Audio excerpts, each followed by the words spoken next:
Welcome, one and all. We are back with Swim or Sink 163. It's been a week of downtime from us here at IPL, but we are back to bring you another day, another stream of intense Splatoon content. Here we are with Lunar Eclipse versus Fearless, and of course, I'm joined here by Fern, and I am Frostix. Fern, how are you feeling today? I am feeling way better than I did yesterday at this time because for some reason I didn't cook my dinner last time, so I was actually pretty hungry during another stream, but no advertisements on my behalf. I appreciated all of the things. There was a wonderful stream, very great people on the Splatoon community as always, but today's another day, today's another stream, today's another tournament. What are we gonna be seeing from difference compared to other SOS? We do have at least one change we're bringing up for the next SOS. Yeah, and that is a brand new format for each set moving forward. Both the first and last game of every set will be on zones. Fern, how are you feeling about that? Zones being such a very fast-paced mode, assuming all the cards are in your favor. Well, here's the thing, and that's something that I kind of took as an advice for when I was practicing for Riptide that happened a lot of weeks ago, is that I actually never heard anyone say it, but zones, like, they consider Splatoon a very fast-paced game, regardless of the mode.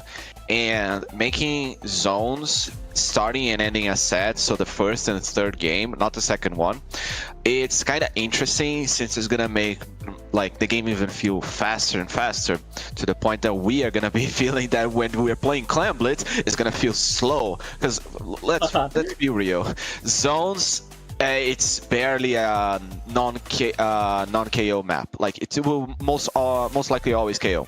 Yeah, so we're not gonna go all 5 minutes. Most definitely, although I think I've seen certain matches that have really close, really divisive counters for zones in particular. And speaking of maps, I guess our first map of the set will be Umami Ruins on zones. I think this is one of the many dual zone maps in the game. What do you think? What are you thinking about this one, Fern?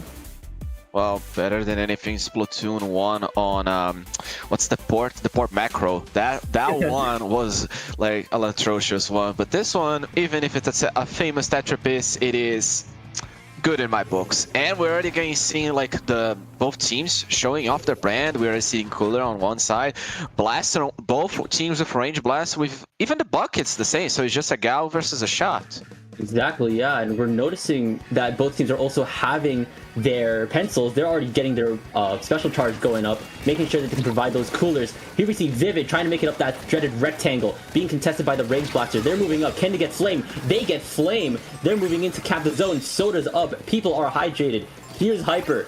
That Zuka is ready to wreak havoc. Watch out for that bomb. They're pushing up. That's 2 down for both teams. The fight is heating up. Wipeout! Oh!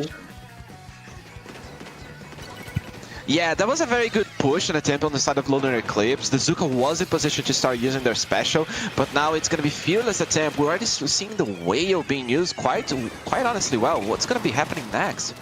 Yeah, Cottony is here. They're trying to cheese that ledge, but no, they get down to the Range Blaster. Hyper is still here with that Zuka. One goes down for Fearless. They're pushing up once again. Is that a Kraken I'm hearing? Yes, both Flame has activated their Kraken. They're trying to take down a Hyper. No, but they're in a really tricky situation. They're behind the cover of the Soda on their side of spawn. Flame is trying to make their way, try to get some kills. Someone jumps out here. Hyper's been their sights. A direct on Vivid. Hyper goes down, but then Flame goes down to Fox with that intense range for that pencil. They're providing jumps for the rest of Lunar Eclipse as they're regrouping. They're in the lead 62 and 80. Yeah, control of the zone being used with the specials. The Ink Strike coming in, gets control of the zone. No penalty applied for Lunar Eclipse. Quite well played. The Coolers on the side of the pencil already jumping back after getting splatted. I would say that they got a few points, and now on the hands of Fearless, it's going to be even more an attempt to get the positions correctly. Be careful with the zip line over there. We're getting an assist. It's a 4v2 situation. Fearless might get the lead right here. Exactly, yeah. 67, 66, and counting. The penalty is gone for Fearless. The clock is ticking. Hyper has Azuka. Lead is lost. It's do or die potentially for lead. Droid manages to not get that pick as they jump out. They're still being locked out of spawn. Lunar Eclipse is the pressure is on Lunar Eclipse. The Soda's ready, but Infinity is dead centered, locking them back further. The Soda's up. Infinity goes down. The Zuka comes out from Hyper. Hyper goes down. It's a 2v3. Very tricky for both Droid and... Is that Fox? Yeah, it's Fox. As I think we're approaching a KO here for 10 seconds left. 5, 4, 3, no zones. One zone is painted, and it's 0. And there we have it.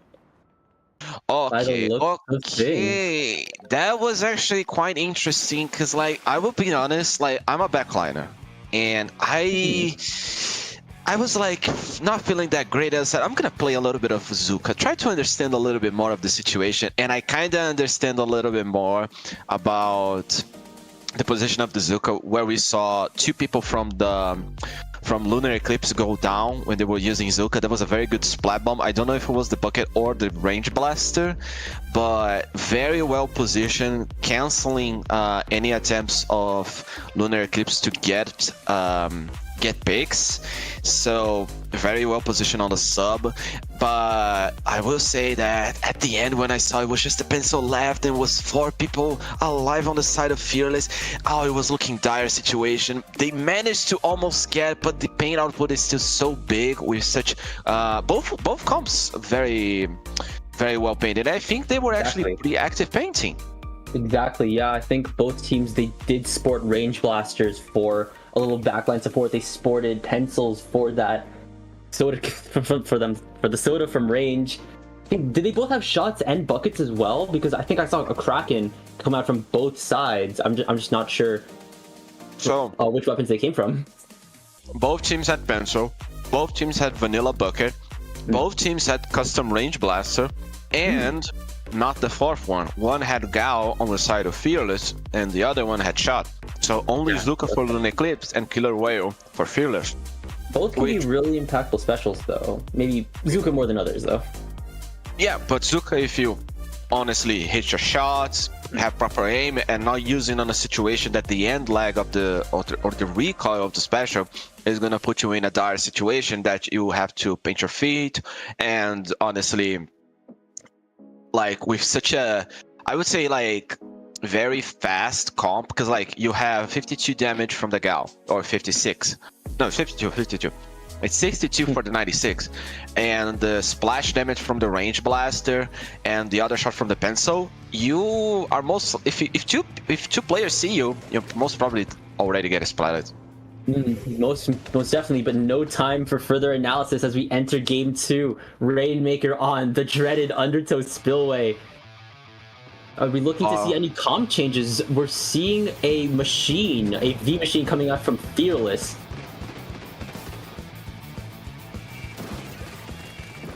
Yeah, and here we see Cottony with that V machine, tossing that soda, getting that soda buff. The Rainmaker's shield is popped and they go down to what I'm assuming to be Lunar Eclipse's pencil. Hyper is trying to make work of that wall, trying to make work if they can get Infinity. The Rainmaker is now in the possession of Lunar Eclipse. Fox, under pressure from Flame. Can they get more indirects? Can they get more picks? I think that's one shot, whoever they just shot there. The lasers are up. The bubble is popped now for Fearless, who I'm assuming. Here comes Flame with that Kraken Royale, taking down Droid. The other members of Lunar Eclipse are now pushing back. Flame just barely manages to get the bubble pop, but the bubble is once again popped. Fox is here with that soda. They're trying to get that ramp blocked off in terms of people, but they're going down the other way. The Rainmaker goes down, yeah. Situation was quite interesting because, like, for the side of Lunar Eclipse, they were already expecting the team to go to the right side, but given there was so much turf on the side and a very well set up play from the range blaster, oh, they're gonna be going down. Lunar Eclipse might be able to score a few more points right here. They just had the correct idea of at least breaking the checkpoint on the left side, but the fizzy bombs from the fizzy bombs, right, from the slushy machine were actually very detrimental. Oh, it's gonna be a checkpoint break for sure if the range blaster hit the second shot, and no, 2 players splash damage.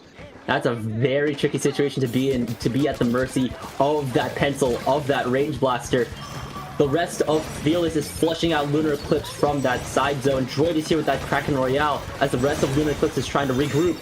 The bubble is popped for Lunar Eclipse. They just barely make the checkpoint. It's 63-62, 1 point difference. Cottony is here with that Booyah Bomb on standby with that soda ready to pop that bubble, and here it is. Let's see what Cottony can pull off.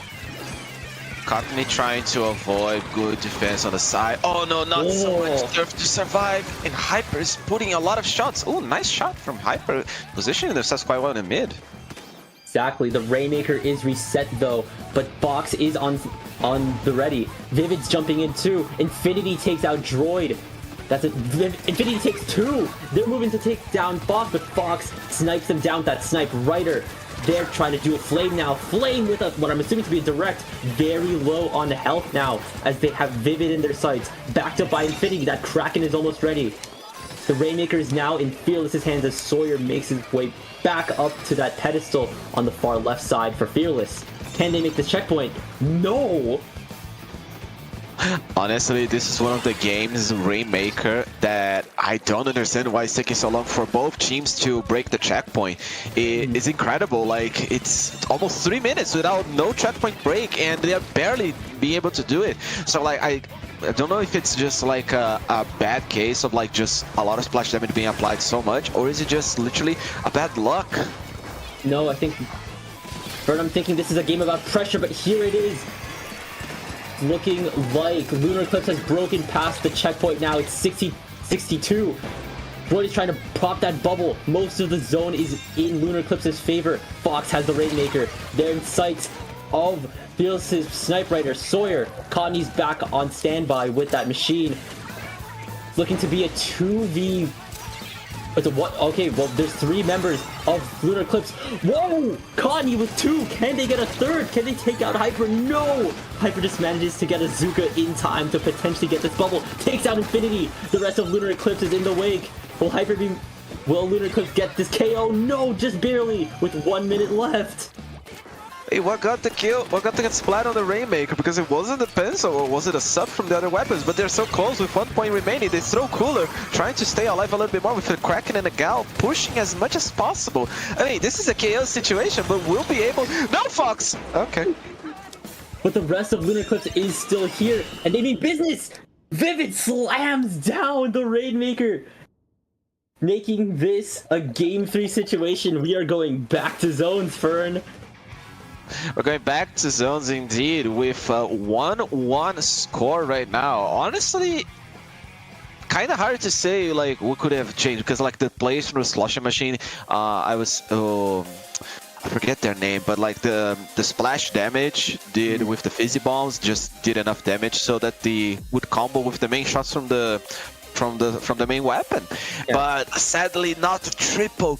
They managed to hit the feet with the not a direct shot, so they were like 1 indirect away from getting a triple, which could have made a little bit more of a difference. But still, very good play on the side of Fearless with that sloshing machine, and very good KO on the side of Lunar Eclipse, getting this W. And now going back to a Splatoon 2 map that was very heavily well played on zones. Exactly, Humpback Pump Track. A previous casting partner of mine told me that Humpback Pump Track is a map of chaos. You don't know what could possibly come out of those trenches from those very different ramps. The zone is in the middle of the map, and you probably need to watch out for a lot of things depending on the enemy team's comp. Fern, what are you thinking about this? I'm thinking of doing a sick Wally on this map right now, but I fear that compared to the Squid Sisters, I do have bones actually, so... No, wait. Yeah. No, I do have bones. No, we have bones. I'm pretty sure all squids and octopodes are invertebrates.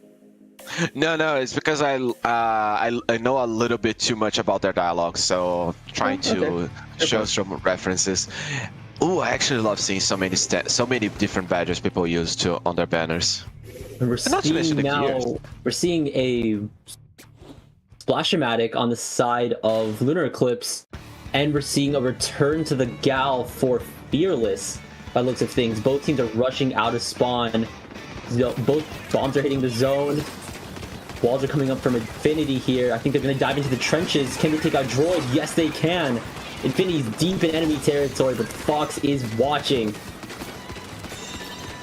Fox already joined the cooler. There's a 3v3 situation with the most of the Neo Splash in zone. Could actually get it to be neutralized.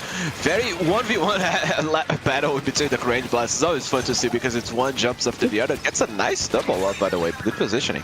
Yeah, shout out Droid getting 2 directs to confirm a double pick. Here's Hyper with that Neo Splash. They're going to get the GG strikes up. Can they push Fearless back even further? The lead is still within Lunar Eclipse's favor. Going down towards the 70 zone now. Here we have Flame. Oh. Or did we just see 6 strikes happening at the same time from a combo between the bucket and the Neo Splash? Oh yeah, that's something that I personally like to call an Excess Strike because that's 6.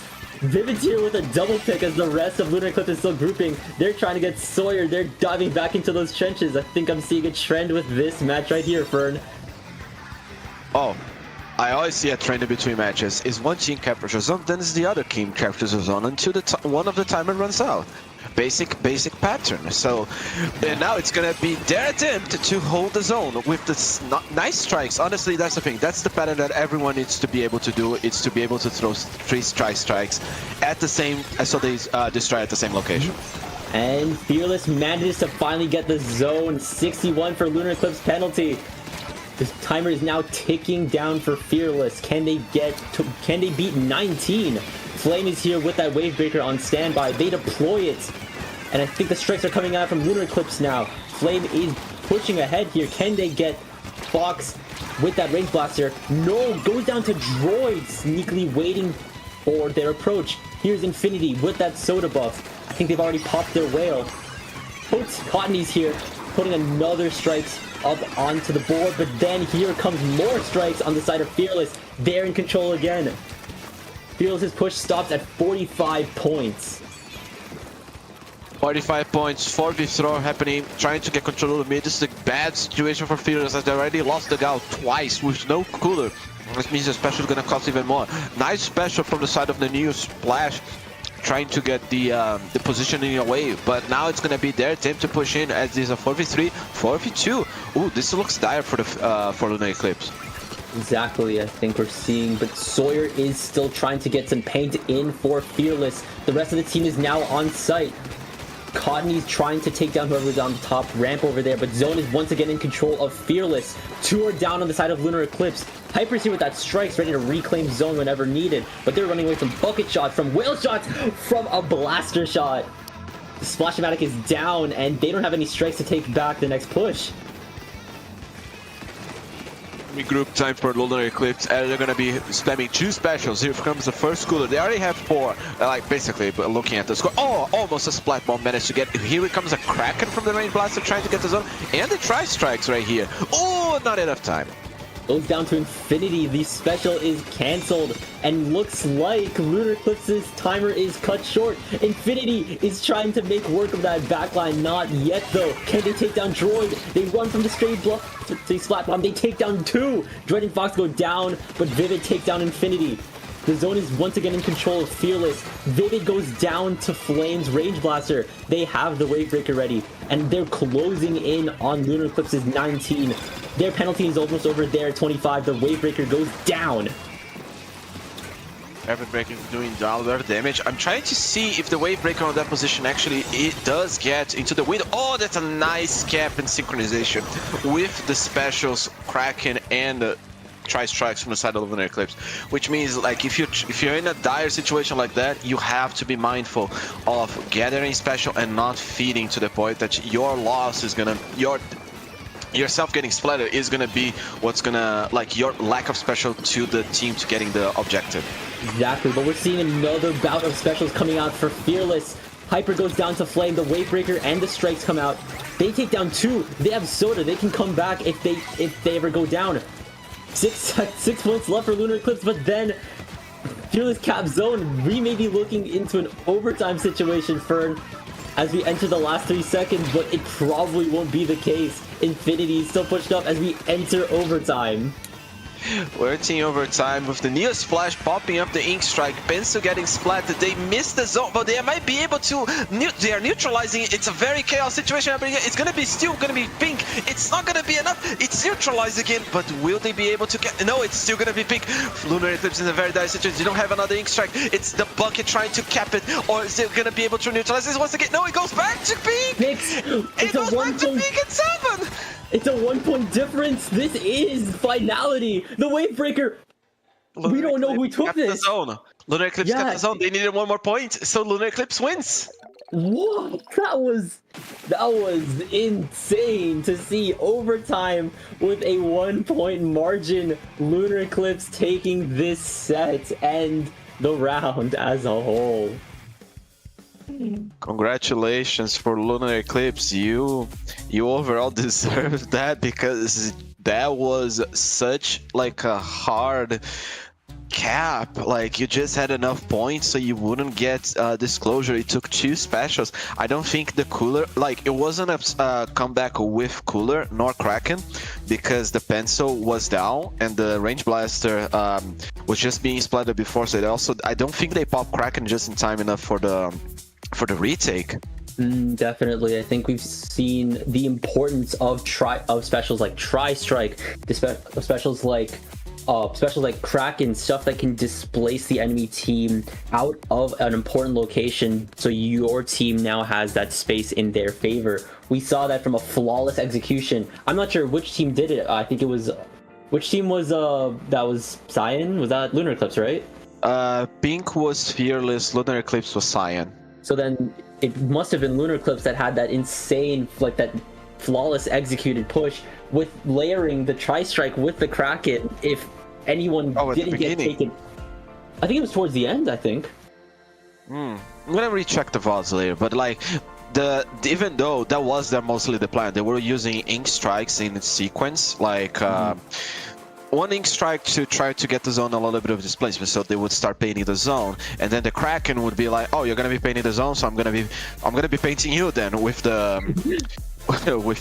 with my Kraken."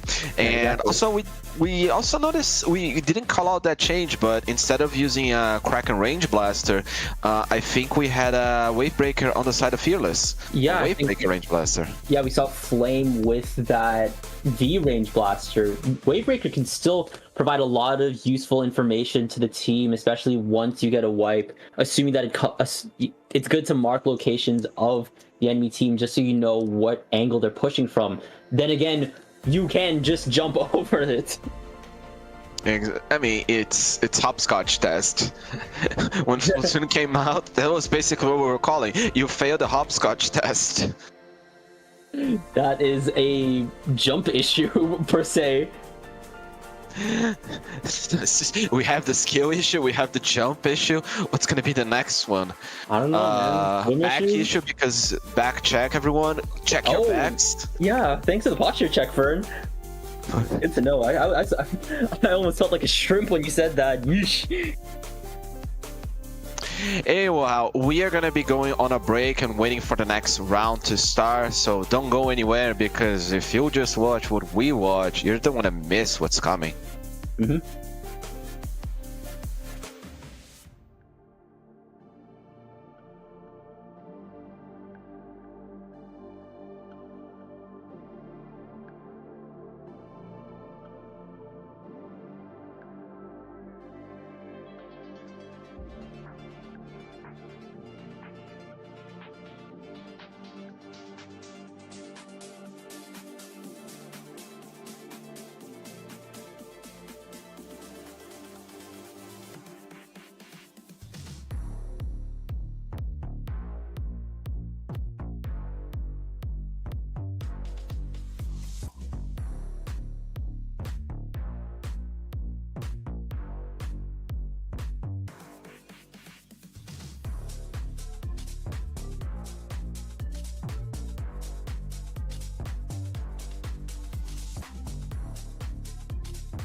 welcome back to SOS 163. Funny enough, 163 all adds up to 10, which if you add it again adds up to 1.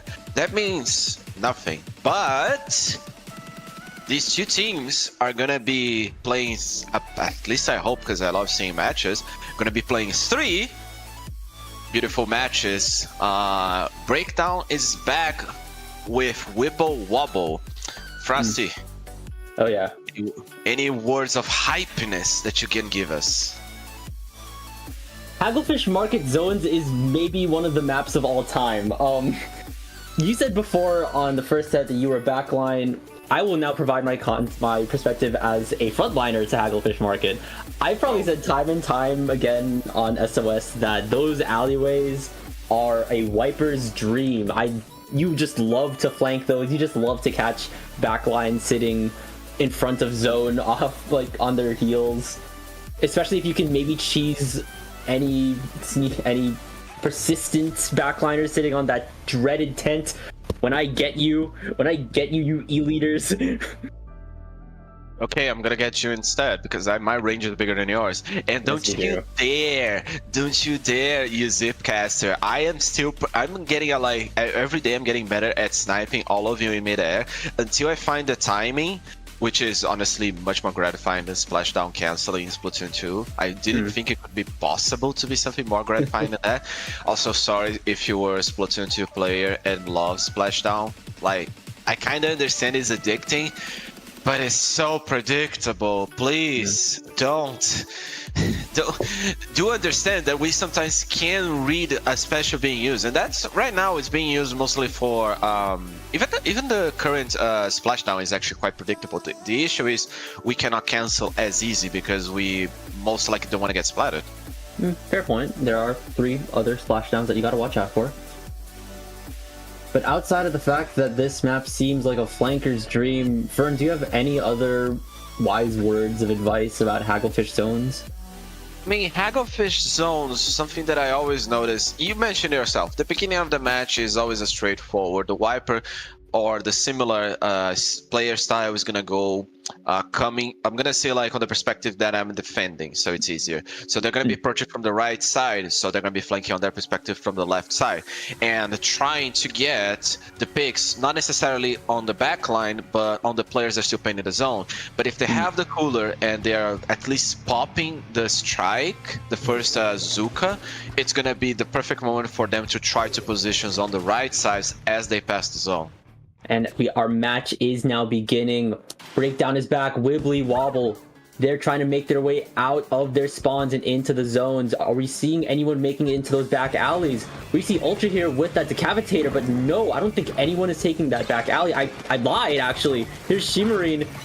Can they get any picks from here? I think their presence is already known. They take down Ozice. They get the soda buff. It's 2v3, and Zone is in control of Breakdown is back. Lead is now in their favor, just barely getting that bucket, and they jump out. That was very close to whoever that was.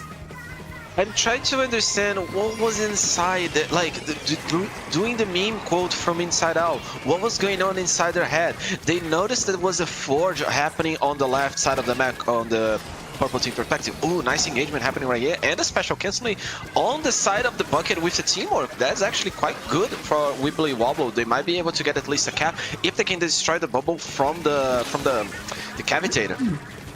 Doesn't look like that's the case. Ultra with that decavitator slash.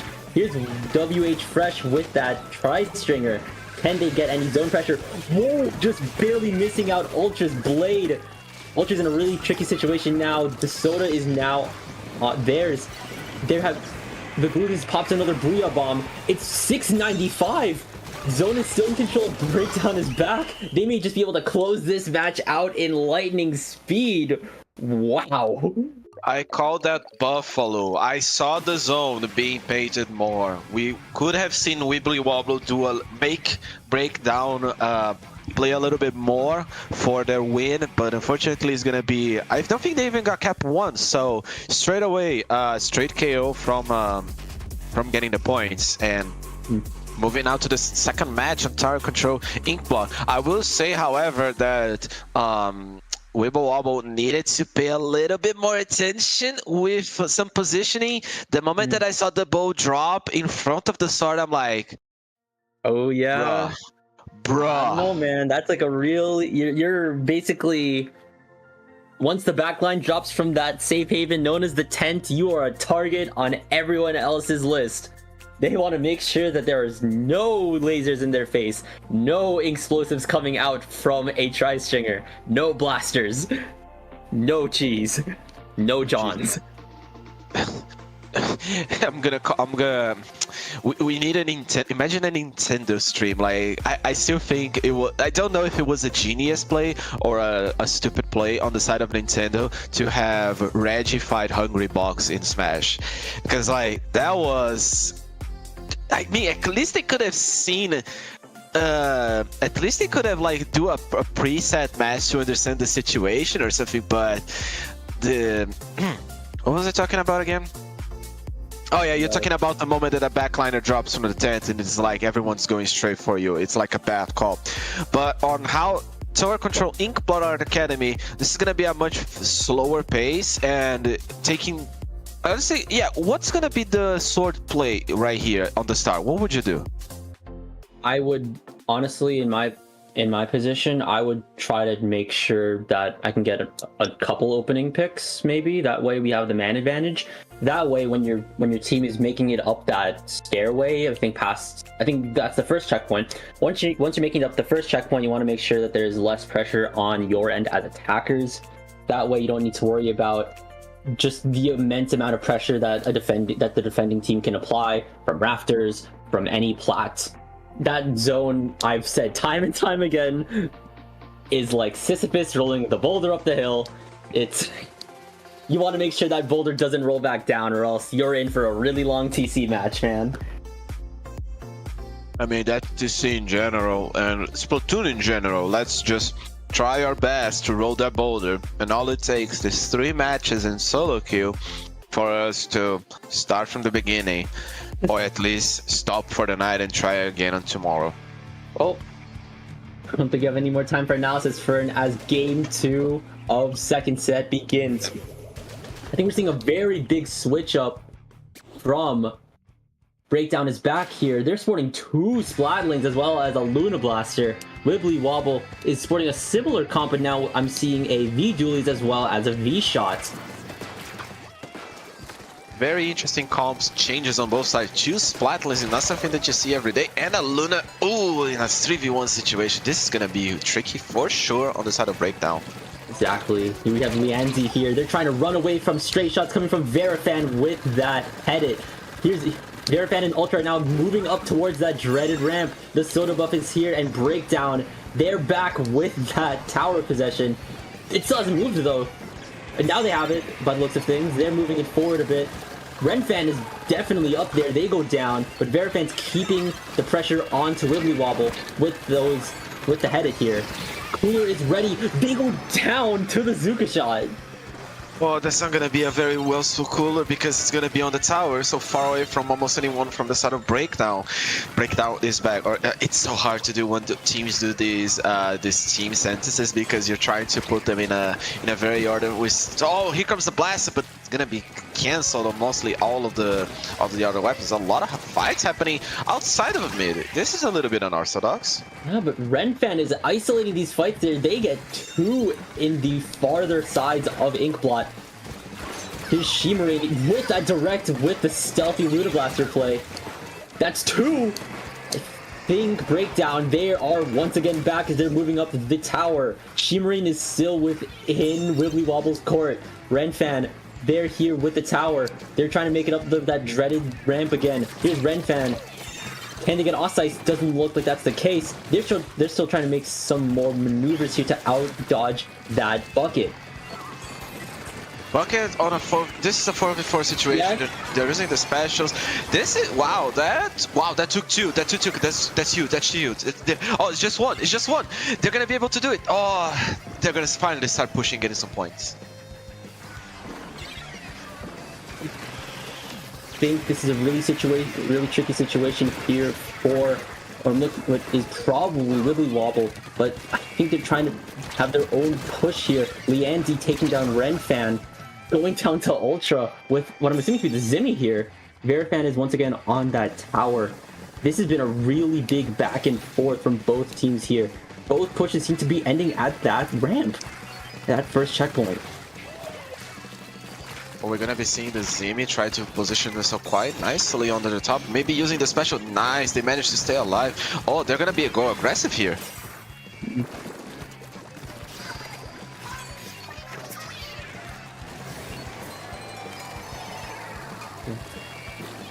I think the lead is closing down here for Breakdown is back 1781. They may be able to take this set as a whole, but they are going down to Vitastic with that tri-strike. They're gonna isolate Renfan here. It's a 2v1. Shimrin goes down. Renfan versus that bucket. Down goes Renfan. That is a camped jump, whoever that is. Oh, that's a trade from Shimrin. The tower's still really close to Wibbly Wobble. That was, I would say, okay, 15 points, you can still make a comeback. They are not giving up mid for sure. That bubbler, actually quite interesting. You're putting on the high ground, so it's going to be harder to splat. Oh, it's a 4v3, 3v2 situation with the bow, trying to get some nice arc shots. They might be able to start pushing, but unfortunately with a lot of fights happening on the left side, they not might be able to even break the first checkpoint. Yeah, this flash radius of the Lunar Blaster is dangerous. Wow. Yeah, exactly. Shimrin is just up in Wibbly Wobble's face, is putting that pressure in with the close range Lunar Blaster. I think Shimrin's gonna get Fresh here. There's a first indirect, there's the second indirect, taking down Fresh. Breakdown still back. They're trying to make it back up. Renfan is up in their faces. Soda is ready. I think that's a bubble too. Renfan goes down though. Shimrin's jumping in. I think this may 30 seconds left on the clock though. Time is ticking. Time is ticking. Bucket and Bow trying to push them away as far as possible. They are now going like for double checking if anyone is not at their base. Here comes the Luna. Will it shred the crab? It doesn't shred the crab, but it will shred maybe the... No, it shredded. It shredded. So they actually have a... Oh, that's such a good dodge, but unfortunately there was someone there helping them to stay alive. This is looking clear that Breakdown is going to take the second win on the second set. Looks like that's the case. The tower is still pushing forward. Both people go down though. Wibbly Wobble has a immense lead to beat in overtime nonetheless. Osice is on the tower. They can't afford to get off. It is non-stop. Don't get off the brakes here. Off the tower for just a second. That can't be the case. Verifan intercepting. Goes down to Osice. Goes down to Ultra. Breakdown is back, taking game 2 and the rest of set. Very well played at the end with the GG Ink Strike, the splat that you get, and then the... Wait, no, they were actually trying to use it as a defense alternative, but unfortunately oh wow, the Glugla managed to splat whoever wasn't on tower before they got self-splatted, but the game recognized them on tower before, so they're gonna be taking the set and a win. An extremely breakneck match. I think it was a 2-0 sweep. I have no comments, man. Breakdown, you are back and moving forward. No need to go into Splat Zone's Robo Ramen. Oh, but I like Robo Ramen. I also like Robo Ramen, I will not lie. It looks like a Z Tetris piece. How could you not how could you not like it? I mean, and it appears that next match is still cooking up from the rest of the players here at SOS 163. I think it's safe to say that we'll be right back for more Splatoon hype, more Splatoon competitive. Catch you later.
Hey, SwimmerSync, Frostix and Fern here.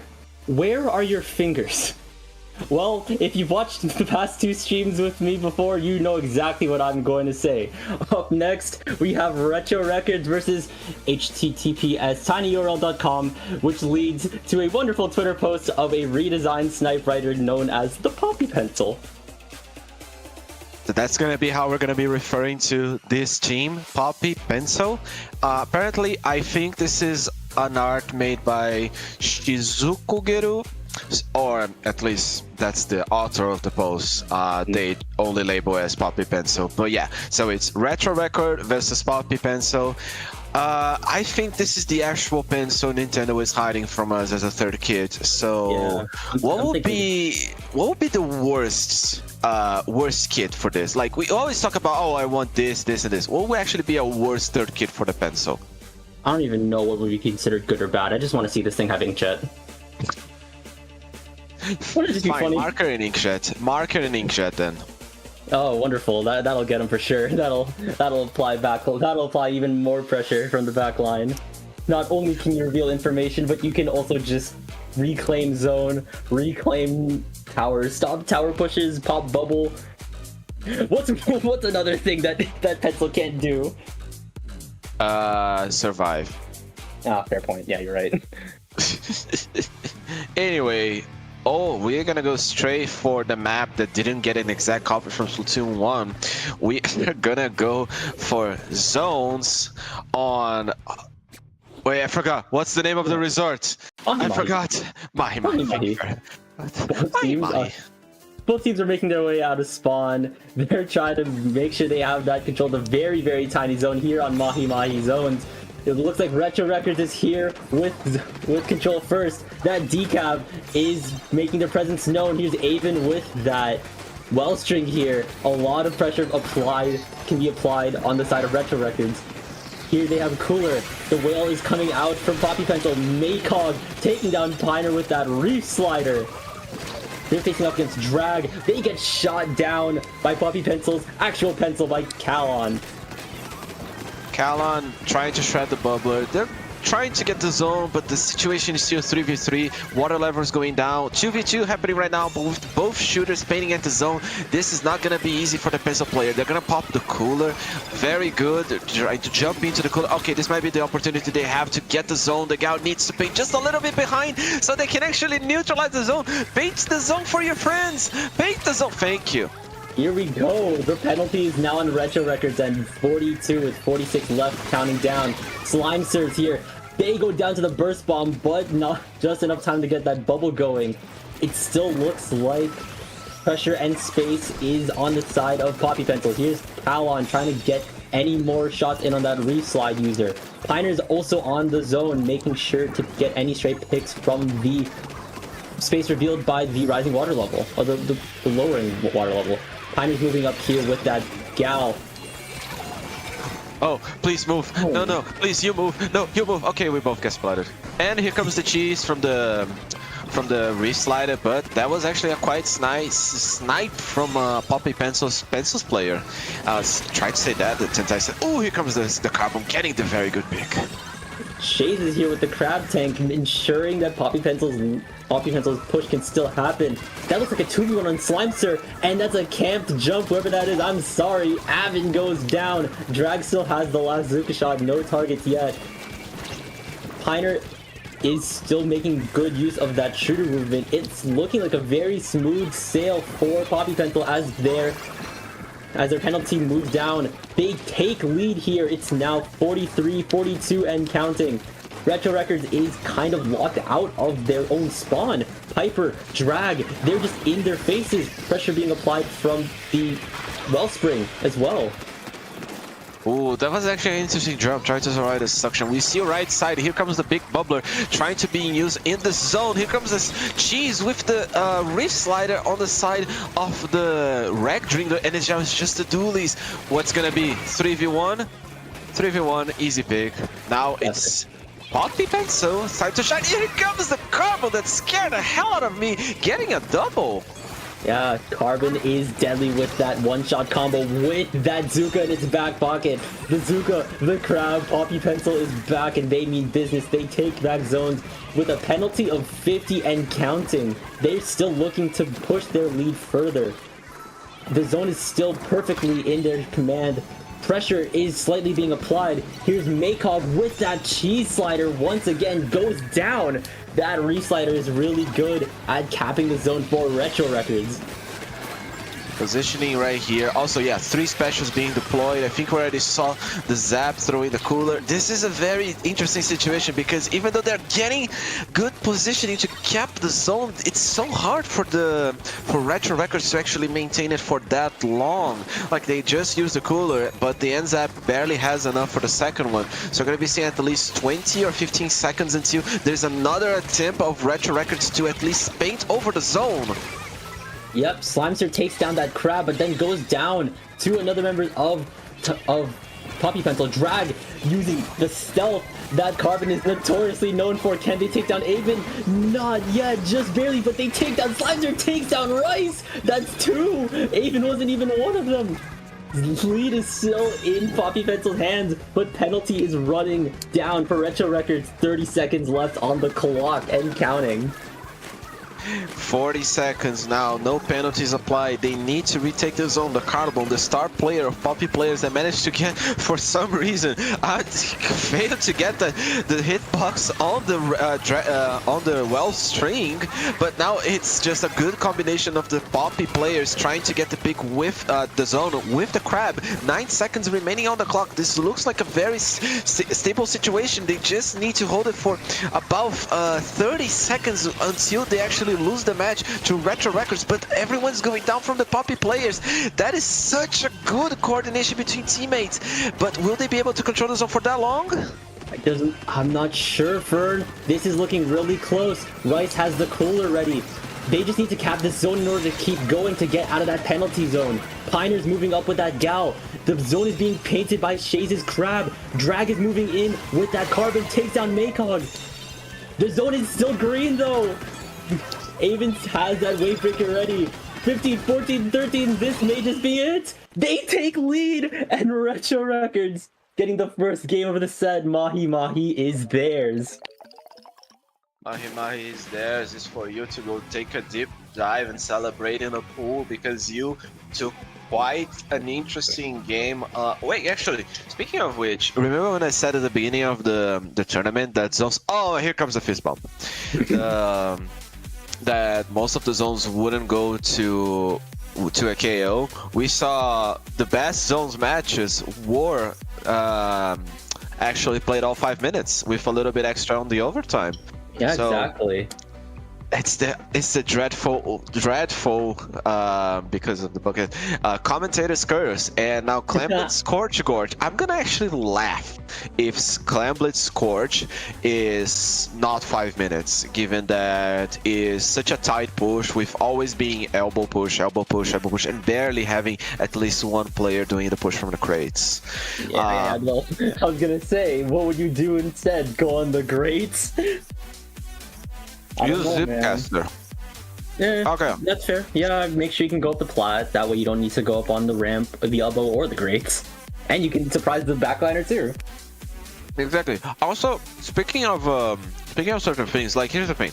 Most of the current meta revolves around a few alternative weapons that you sometimes see pop off. But like, I would say, would it be actually that bad if, and I'll say like, if with obviously I have no intention of making it fair. I'm actually wanting to making chaos. Reverse the ban on the Kraken jump. You actually can jump on the Kraken wherever they sit, but also add the Zipcast to be able to jump only, jump whatever they want. Like legit. So basically, you're proposing to lift chaos. The nerf. So basically, you're proposing to lift the nerf that was given to Kraken in terms of Kraken jumping, but in turn, also give Zipcaster the ability to do the same. That is a really interesting play here. I mean, I for one have a really tough time dealing with Kraken jump plays because You just kind of have to give Kraken space. It does have the potential to just completely obliterate you and your team. You need to work around it, and the same can be applied to Zipcaster too. It's fast, it's everywhere. First you see the Stamper there, boom. Next thing you know, it's behind you, and it's already charged up. Next thing you know, it's gone. But here's the thing, because Scorch Gorge has some places in the map that only Zipcaster can access, and that is that dome, like the metal dome on each and every one side. So you have the Zipcaster, and then a Dapple player, which would be the cooler one, would put a beacon there. You jump to there, so you place a beacon, and you can see the Chaos surging, just so we can have more alternative weapons. I will not lie. It would be nice to see more weapons appear instead of the usual suspects. I mean, which team won, Chaos or Order in the Splatoon 2? Man, you're... Rest my case.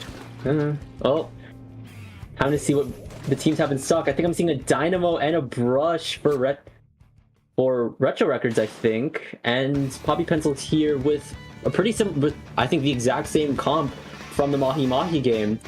It is now a rush to build a super clan. Drag already has 5, Slimezer has 4. With that Ink Rush as well, that's really good at picking up stray clams scattered alongside the map.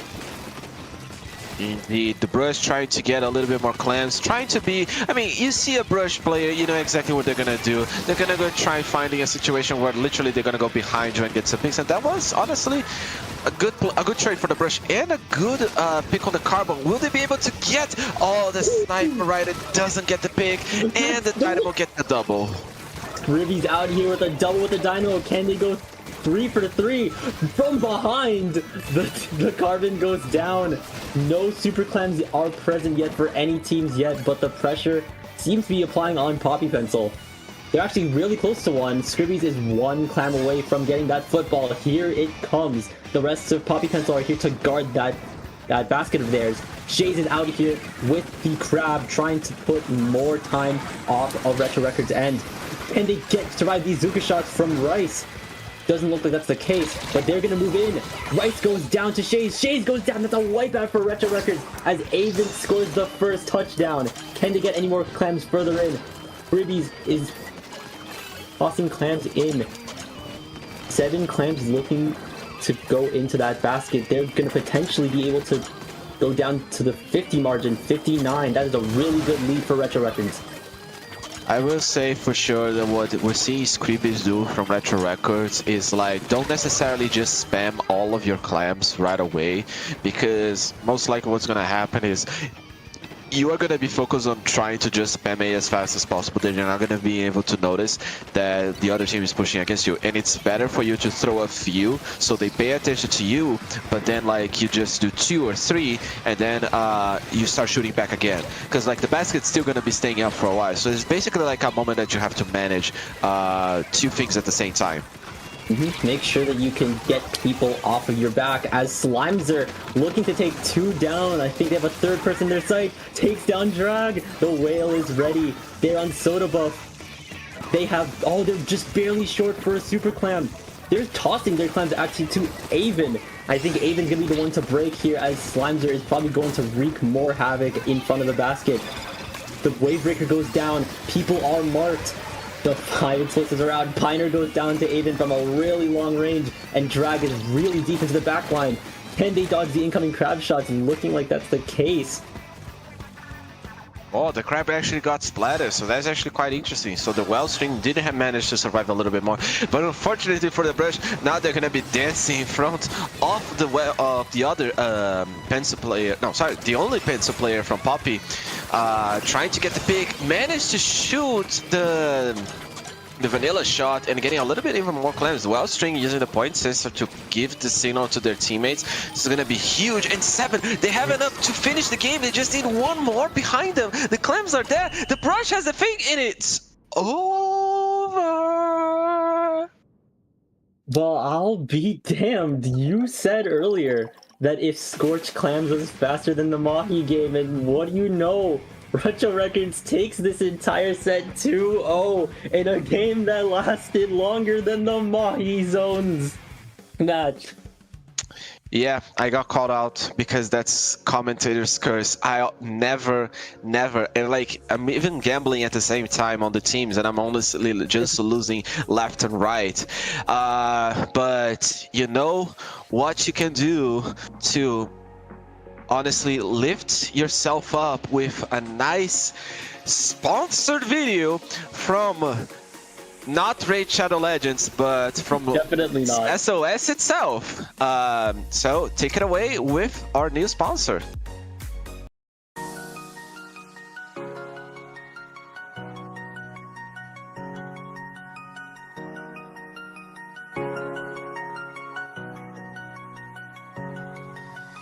Tempest. Farjo crawling back, continuing to assert their dominance. No mercy, had none of it. Sweet tooth. Final reckoning! The choice that they made was absolutely perfect!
That's right, SAC is back. Season 9 is coming in the last quarter of 2024, it seems. Fern, do you know anything about SAC? Because me personally, I don't. I mean, we saw a little bit of the information from the ad regarding, like, it's gonna be, first of all, for those who don't know what SAC, what SAC in general is, don't worry, I'm on the same boat as well. But the general idea is supposed to be like a more mid-level. So if you are low ink band, play SAC.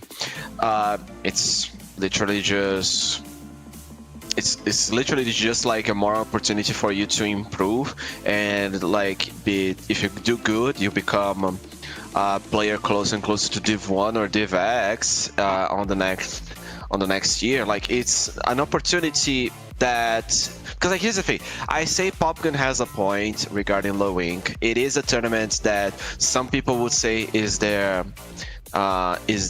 when they win low ink is like the peak of their Splatoon career, because like after that is mid-level. I kind of don't want to be grim, but it is like a wasteland that it's hard to find teams, and you're mostly playing more meta weapons. You don't have much variety. So SAC is literally like supposed to be as big of a tournament as low ink is. And now not only is SAC returning as well as the SAC podcast with Skep and Rays hosting, with supposedly more guests coming on to guest talk.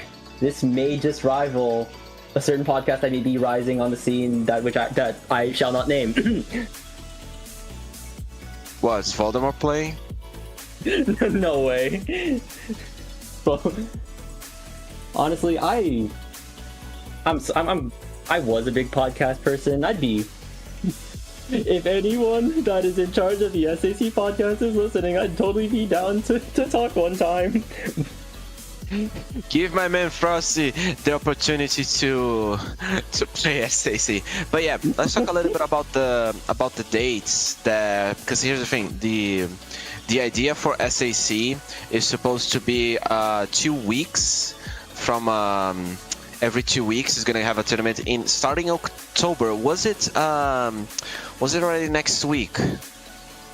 I think that may be, yeah. Qualifier number 1 is taking place on October 12th. So Any mid-level teams trying to make their way into SAC, get prepped. You have 10 days. You have 10 days, or you're gonna. No, I'm not gonna make it a movie reference. But yeah, 10 days for the start. But necessarily, you don't need to play on the first. You only need to play. If you do very, very good on 2, you can already qualify for the after part. It's a 4. There's gonna be 4 round days, or it's just gonna be 3 rounds and then the final one on the last day. It's looking like there's gonna be 4 qualifiers with finals taking place on December 7th. Yeah. So honestly, 4 qualifiers. If you can do 2 well, that's gonna be marvelous for you. But yeah, just try to gather a team, get some other squids, octolings to play with you, and have fun. Exactly. Yeah. Each qualifier starts at 11 a.m. PT, 2 p.m. ET, and 8 p.m. CET. Registration closes 2 hours before start time. Don't be late. Oh yeah, this is gonna be a more European-friendly SAC this time. That is very good, actually. I say this as a NA. I mean, I'm in between both of you, and I hope that I don't have a summertime happening to completely destroy my sleep schedule soon, happening out of nowhere. But that's besides the point. Okay, so we did finish 2 matches. We managed to give the little bit of talk about CCC. I think it's a good time for us to go on a quick break before we go for the first match. Yeah, first match of the Top cut. Of the top cut. Exactly, yeah. So we'll be right back. Stay in your seats and get hyped.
Welcome everyone to another edition of SOS. We are gonna be starting top bracket, and I will be, oh look, it's my friend, and I will be saying this.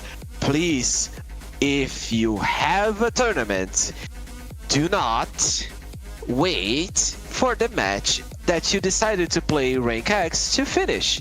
And if you do have your match ready before your match starts, please disconnect, because this is more important than your Rank X. So, TLDR, don't be late to a tournament.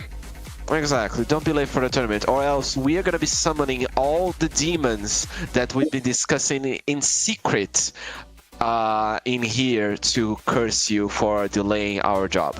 No, we are not. That is that is it. Anyway. It would increase the recruitment for Fortnite, but we're gonna keep it like that. Oh, don't go into Let's leave it. Yeah. Anyways, here we have the top two, the first two teams in top cut: Kola De Bonk versus Strong plus Rat. I would say I could go for some soda right now, like the Kola De Bonk and Strong Rat. Yeah, I can go for soda. What was the next match we're gonna be playing? The map zones. We're playing Barnacle Dime Zones. Very interesting here. Once again, you want to make use of the amount of space given to you with that new rework that Barnacle and Dime had. Well, new is probably not the right term to use here. It's been a while since the map got reworked, so you've got a lot of space to work around and a very tiny rectangle to worry about in the middle of zone. Oh my god, it's such a hype moment when I have to reply to people that I know they're gonna be like, oh my god, I'm gonna be streamed by my friend that I play Riptide with, and then the moment that I see them, I'm gonna call them out so much on all the mistakes they make. But it's gonna be honestly a good comp. Like we see in Dynamo with the cooler and the heavy edits, and a roller, the vanilla, the crack-on roller. Strong plus Rat immediately taking control, but once again, that 97 won't be beat. I lied. Commentators curse. They're moving forward. The clock's ticking down. Two people are out. It's a 3v3 for both teams. Lewis is out here with the strikes ready to deploy. Here they come. Can they take the lead away from Strong plus Rat? The soda's up. They take down one. One's left in the alleyway. They jump out. Luis is taking control here. The penalty is now on Strong plus Rat as Kola De Bonk is in control. Good position on the heavy edit, not necessarily the same range as the majority of the heavy splatlings, but still could be very dangerous once you let... Oh, here comes the brush, flanking from behind. We didn't see that. Destroyed the beacon because it deserves to be splattered. Trying to go for the roller. Oh, but they missed the throw. That was honestly caught me off guard. The quick flank from the... Oh, it's just sploosh. Oh, that's not even... Yeah, that's not even a brush. Astral is on Sploosh-o-matic. They go down to Inca Kola. Can they take down that Dynamo? No, goes down to the Dynamo. Can they move forward? Lead can potentially be taken back from Strong plus Rad. It's 44-72 and counting. Here comes that Kraken for Kola De Bonk. They take down the Dynamo. The strikes are moving in, and zone is once again in the favor of Kola De Bonk. The strikes for Strong plus Rad come out on the contrary, though. Slicky goes down to Inca Kola, goes down to Lewis. Wipeout for Kola De Bonk. Non-stop action on this push. Ooh, nice 1v1 happening with the bucket. They did try, if they had a little bit more seconds, Ziggy would have been a little bit more difficulty trying to get the pick, but very important pick. They might be able to apply their special. They have just two more, a few moments for the special from the Dynamo to come in. There's a jump happening on their base. Oh, Astra's gonna go down, unfortunately, a little bit impatient on Astra's side. Dynamo trying to flick as much paint as possible, but the crack-on is just being so... Oh my god, that Kraken is cracking. That Kraken is cracking. That Kraken is cracked. Coated with a sauce. The countdown is running close for Kola De Bonk. Bonk taking out Astral. One tick left. No! Strong plus Rat takes back zone. 65 penalty points for Kola De Bonk. Unkinker is trying to run away from that Kraken. It's looking close. The Soda is ready for Strong plus Rat to take control. And now, but once again, Kola De Bonk is having zone control. Can Strong plus Rat take this in time? 2 minutes left. Oh, the retake with just 2 players on the side of Kola De Bonk. Strong Hat seems to be able to get... Oh, no, but they're approaching us slightly from the front. Something you should never do. That's where they're looking at. If they have this their charge ready to set, they are going to fire as soon as possible. Specifically, the heavy-headed, which has the best feature, which has its best feature being the extremely fast fire rate. So, like, it was a little bit of unfortunate because 2 players went down to that fire rate. Speaking of players going down, Lewis is once again in Strong plus Rat's face, making good use of that V-Slosher. Strikes is ready to wreak more havoc. Lewis is jumping back to a better position. Bonk is moving in with that Kraken. Time is running short of that. 1 minute 20 seconds and counting left on the clock. The strikes come out from Strong plus Rat. The strikes come out from Kola De Bonk. They're trying to make it to the zone, but it's a full sprint. Looks like that's just enough time for Kola De Bonk to take this as a KO, securing them the first game of the set. Very interesting. Like, honestly, I would say that some of this match in particular caught me off guard in so many moments. Like, we thought that we're gonna be a straight... Oh, nice fist bump.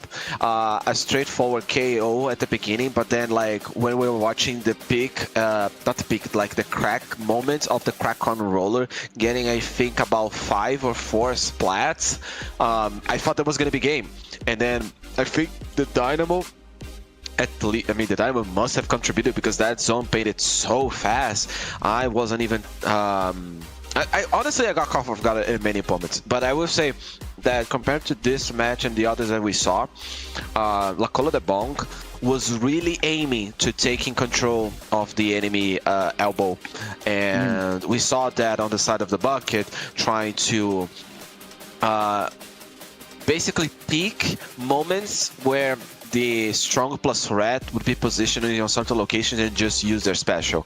I would say congrats on Strong plus Rat on doing very good coordination with the Ink strikes, trying to get, neutralize, or take control of the zone. Very well played. Honestly, can't wait to see what's going to happen on Tower Control Hagel Fish Market. We saw in zones, now it's going to be TC.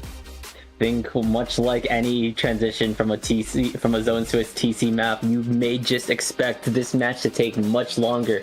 Hagglefish especially, that second checkpoint, that's basically right in front of the enemy spawn, really, really risky because once again, much like TC Inkbot, you're open to so much danger, especially from the enemy team. If they have specials, you'll get flushed out. If they have range, if they have Wellstring, Range Blaster, E-Leader, you'll get flushed out. You need to make sure that you have the means to protect yourself, whether that be a big bubbler, a tri-strike, a Kraken moving forward, whatever. Make sure that you can get past that second checkpoint. Make sure this game doesn't end in a stalemate. Try to take this game as quickly as possible.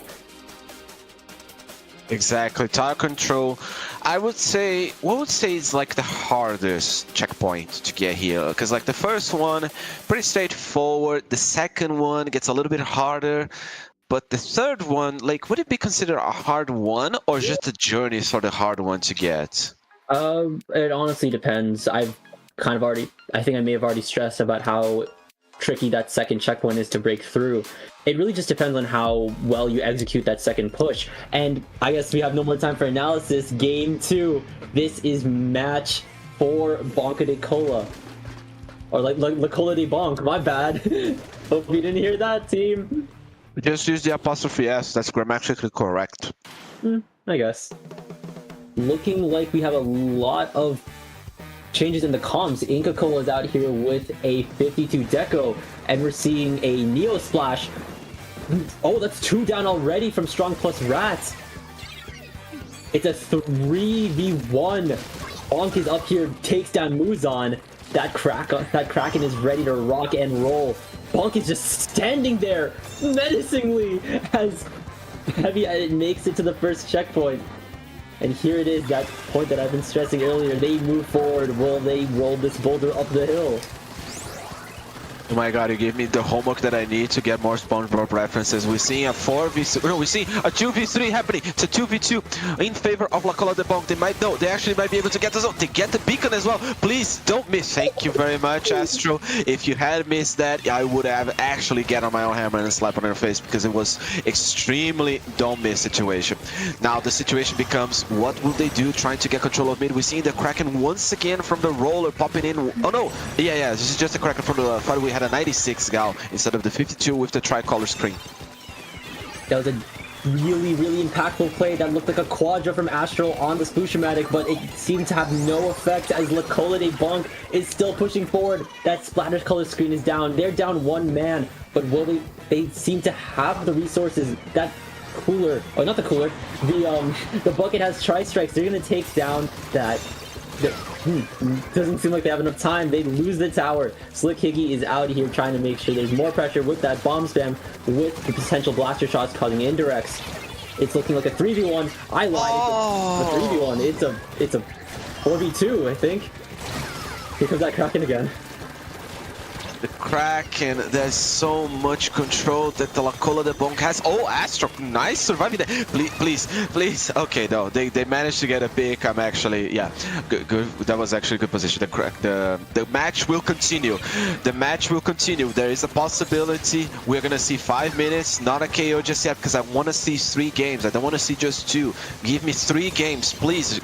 With the hammer popping in, the splash damage, and the teamwork gets. Now it's maybe their time to push. We'll see what's gonna happen. They just use Cooler on the right side, and they're just gonna use it to spawn back in. This is looking a little bit dire.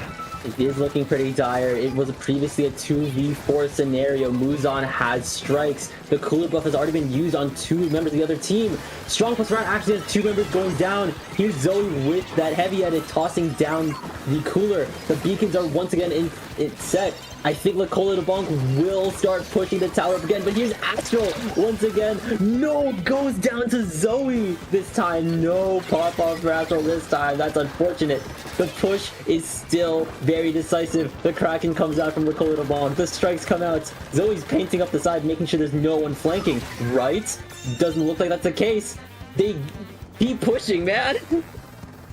Keep pushing. Kola De Bonk has the tower once more. We're probably seeing one of the players spawn camping a strong rat, trying to get the position. Dynamo on the high ground managed to get 2, I think.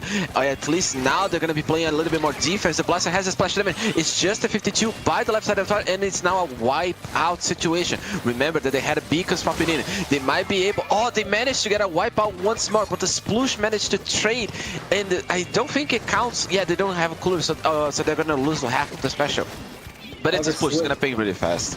Slick Higgy's up here with that bubble, trying to make sure that no one steps on Strong plus Rat's turf. They've reached checkpoint 1, and their push can finally look to be fruitful. I think 2 people are going down. That's 4 wipeout for Kola De Bonk. A push ended as fast as it began, looking very dire for Strong plus Rat. 51 seconds and counting on the clock. Lead is still in Kola De Bonk's hands. Lewis is still moving forward with that bucket, trying to take down Slick Higgy. Here's Astro with that hammer. Can they get multiple picks like they've continuously shown to do? No! Commentators curse. I am so sorry, Astro. But here's Coca-Cola, takes down Slick Higgy. They're in Strong plus Rat's face. Oh, someone's looking at the sky. Oh yeah, it is a beautiful day, Gal. I agree very much. Astro, can you... Yeah, thank you very much. Managed to get a little bit closer to the last checkpoint.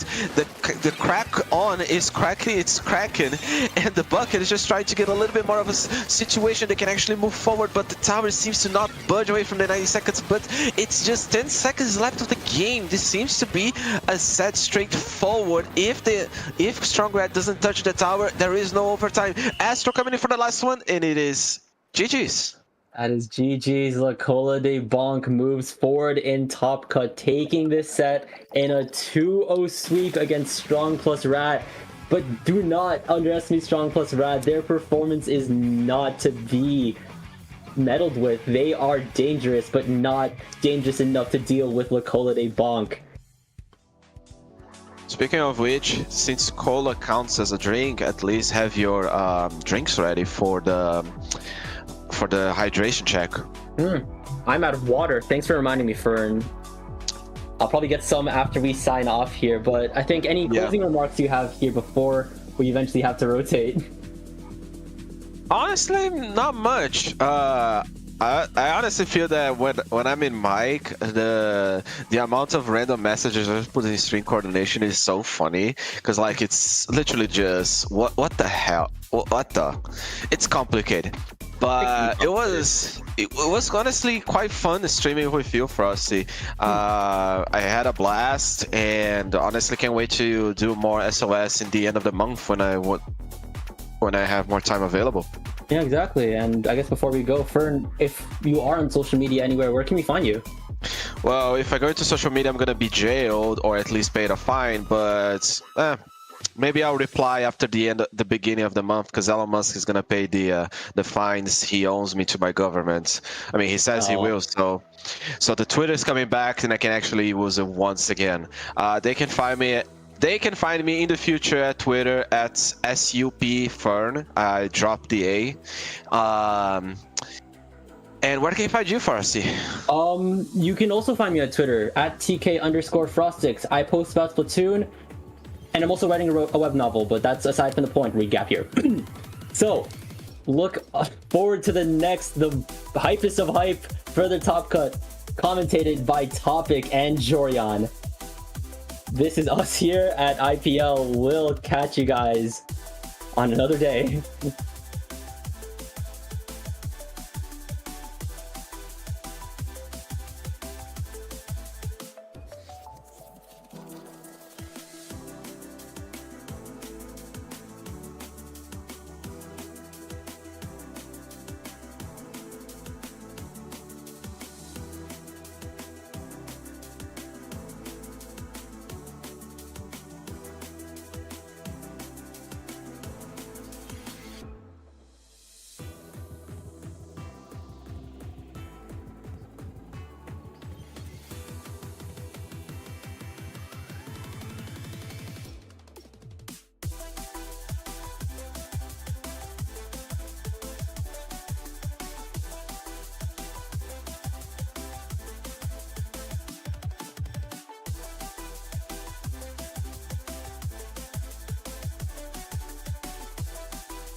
Oh my god. Hi, welcome to SOS number 163. It's 2 off to 165 and 12 off to 170. Oh my god, there's too many SOSs now. But yeah, I'm a Topic. Hi Topic. Hello, Jorian. So, yeah, who we are going to have here is, here's Luigi and Hog. That's it. It's Hog. You know, very, very, very quaint, very eloquent name. Short to the point. I like it. Yeah, surely it's not meaning anything else that could be related to so many things. But if you want to know the reason why, it's because a Australian actually is the leader of the team. So thank the Australian, Draco, but Koji fans, same with Micah and Tiger from America, but Talta is a new different player. But for his Luigi, Tinny, Jay, Mechanical Cats, and Lunar. If this is the Lunar that I'm thinking of, nope, it's not. Okay, well, interesting players. Well, I know nothing about these players, but enough about the players. Let's go into game number 1, Zones Ship-Shaped Cargo. Again, since we are past the round 1 setting and past groups, it's now going to be all best of 5 to finale. And until the finale, it's going to be till midnight. So, yeah. The starting off is Zone Ship-Shaped Cargo. It's just going to be a spacious moment. But also, one thing that I got noted is because of the new Sundu update, everything is going to be ending with zones. Ooh, okay. And starting with zones too. So, good stalemate starter. Well, as a not hater, but as someone who does not enjoy zones that much, you know, maybe I'll play less Sundu tournaments. But anyways, from Hog, we do see a splash, custom blaster, a pencil, pretty normal weapons there. But then you got the ink brush, a bit more of that sneaky kind of get around you playstyle. And on the side of here is Luigi, a decaf, mint decaf, and an S-Blast. Very interesting weapons. Yeah, this is interesting weapon because we don't see an aspect and decaf really play off together that much. What we've seen for Hog, it's just a random comp that we usually play a lot. So on the side of Hog, we're going to be seeing them have the first starter phase, but here's Luigi having the more interesting influence comp. We're going to be seeing them going ahead and catching Captain down first right after. Yeah, and for He's Luigi, they have a very aggressive comp as they also have an ink brush, so they really want to get into the face of Hog and get them unstable as they're going to take a lead here, and a couple specials coming out from Hog as He's Luigi is forced to back out just a little bit though, not giving up too much space. The Booyah Bomb's going to come out, the Splash is going to take zone just like that, and with a flank from the Splash that might be a hold for Hog, but never mind, He's Luigi takes it back in a second.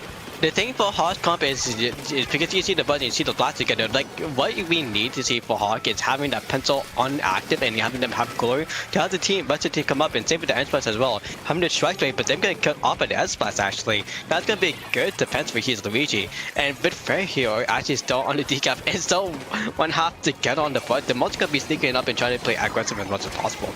I mean, yeah, that's what you have to do with this comp. They have very little paint and very little range other than that pencil, so they need to get up into the enemy's face and get as much damage as possible. And so far, He's Luigi's doing a really good job of that, already getting down to 20, and now Hog maybe has one last opportunity to get into zone. The Splash Zone's coming out, the Whale's coming out, but not a whole lot of people aggressing onto zone till just now. 7-6, unfortunate bomb kill there, and almost at the last second, Hog's going to take control of zone.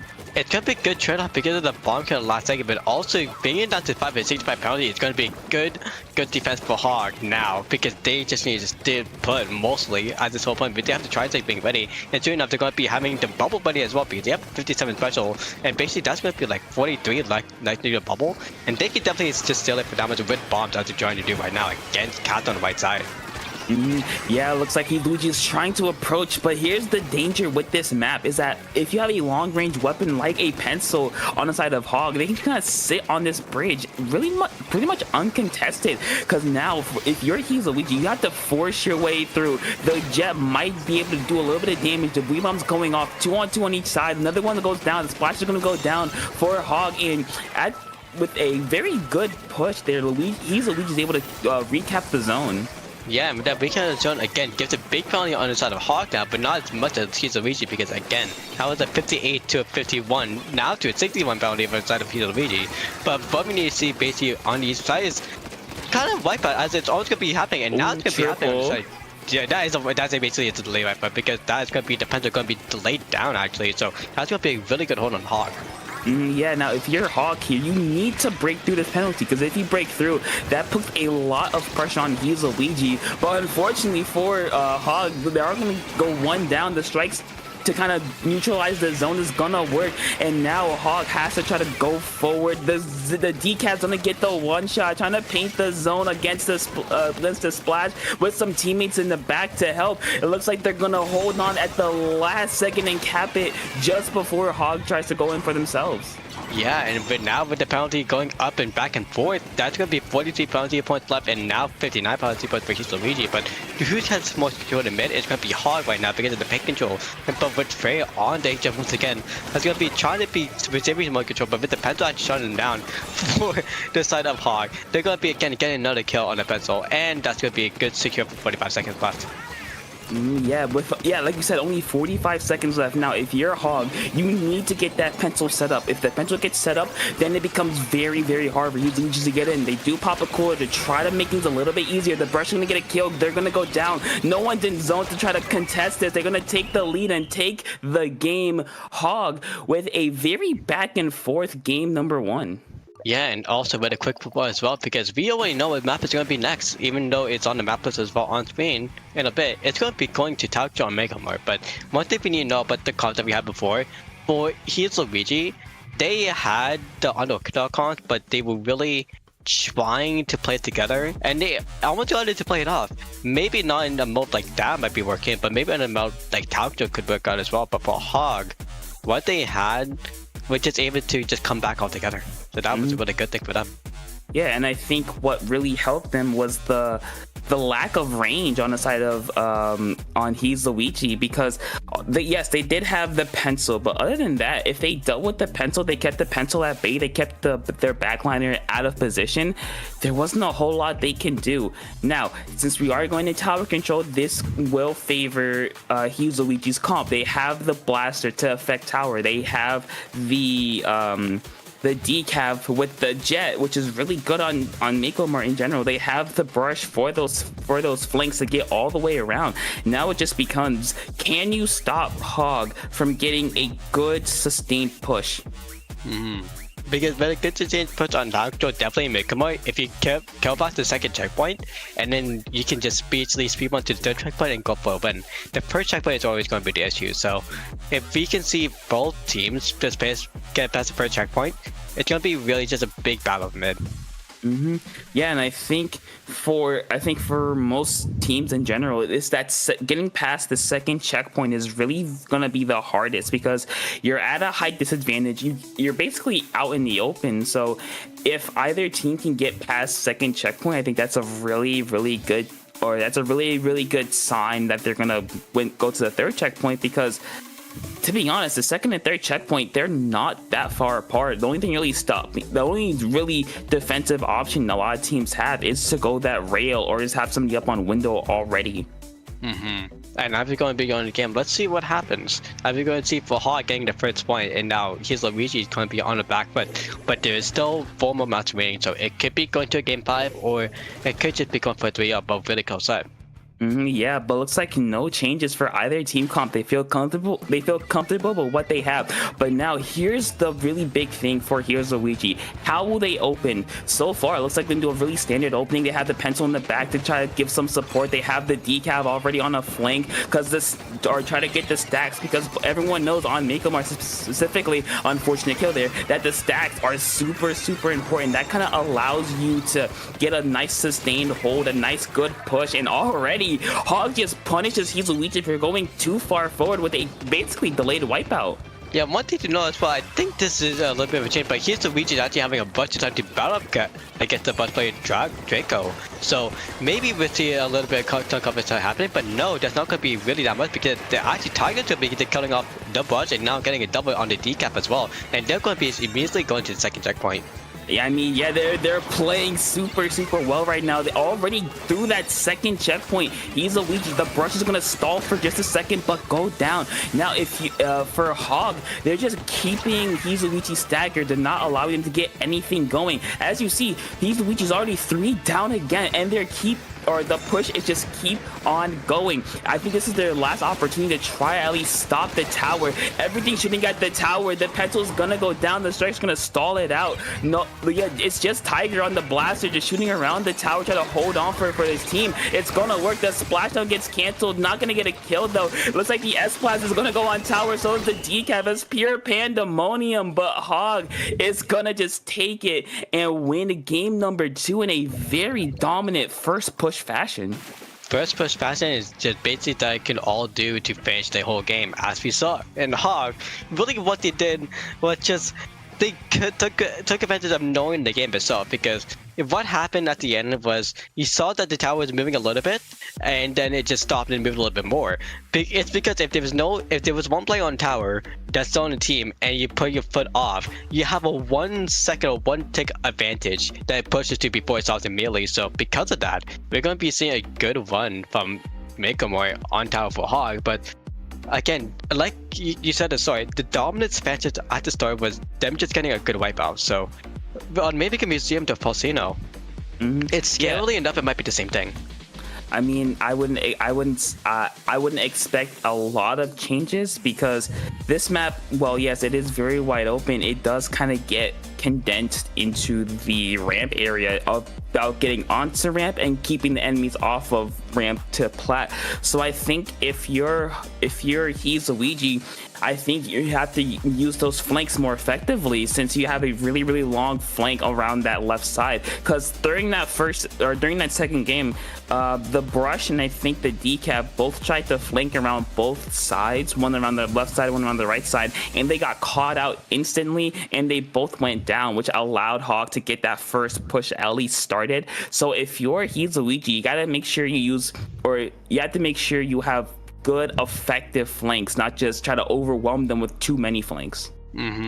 But for maybe you could do a Falsino, the good thing is there's not that many flanks. You're just straight into your action. So maybe there's going to be a little bit of stalemates, because there is going to be the spinner.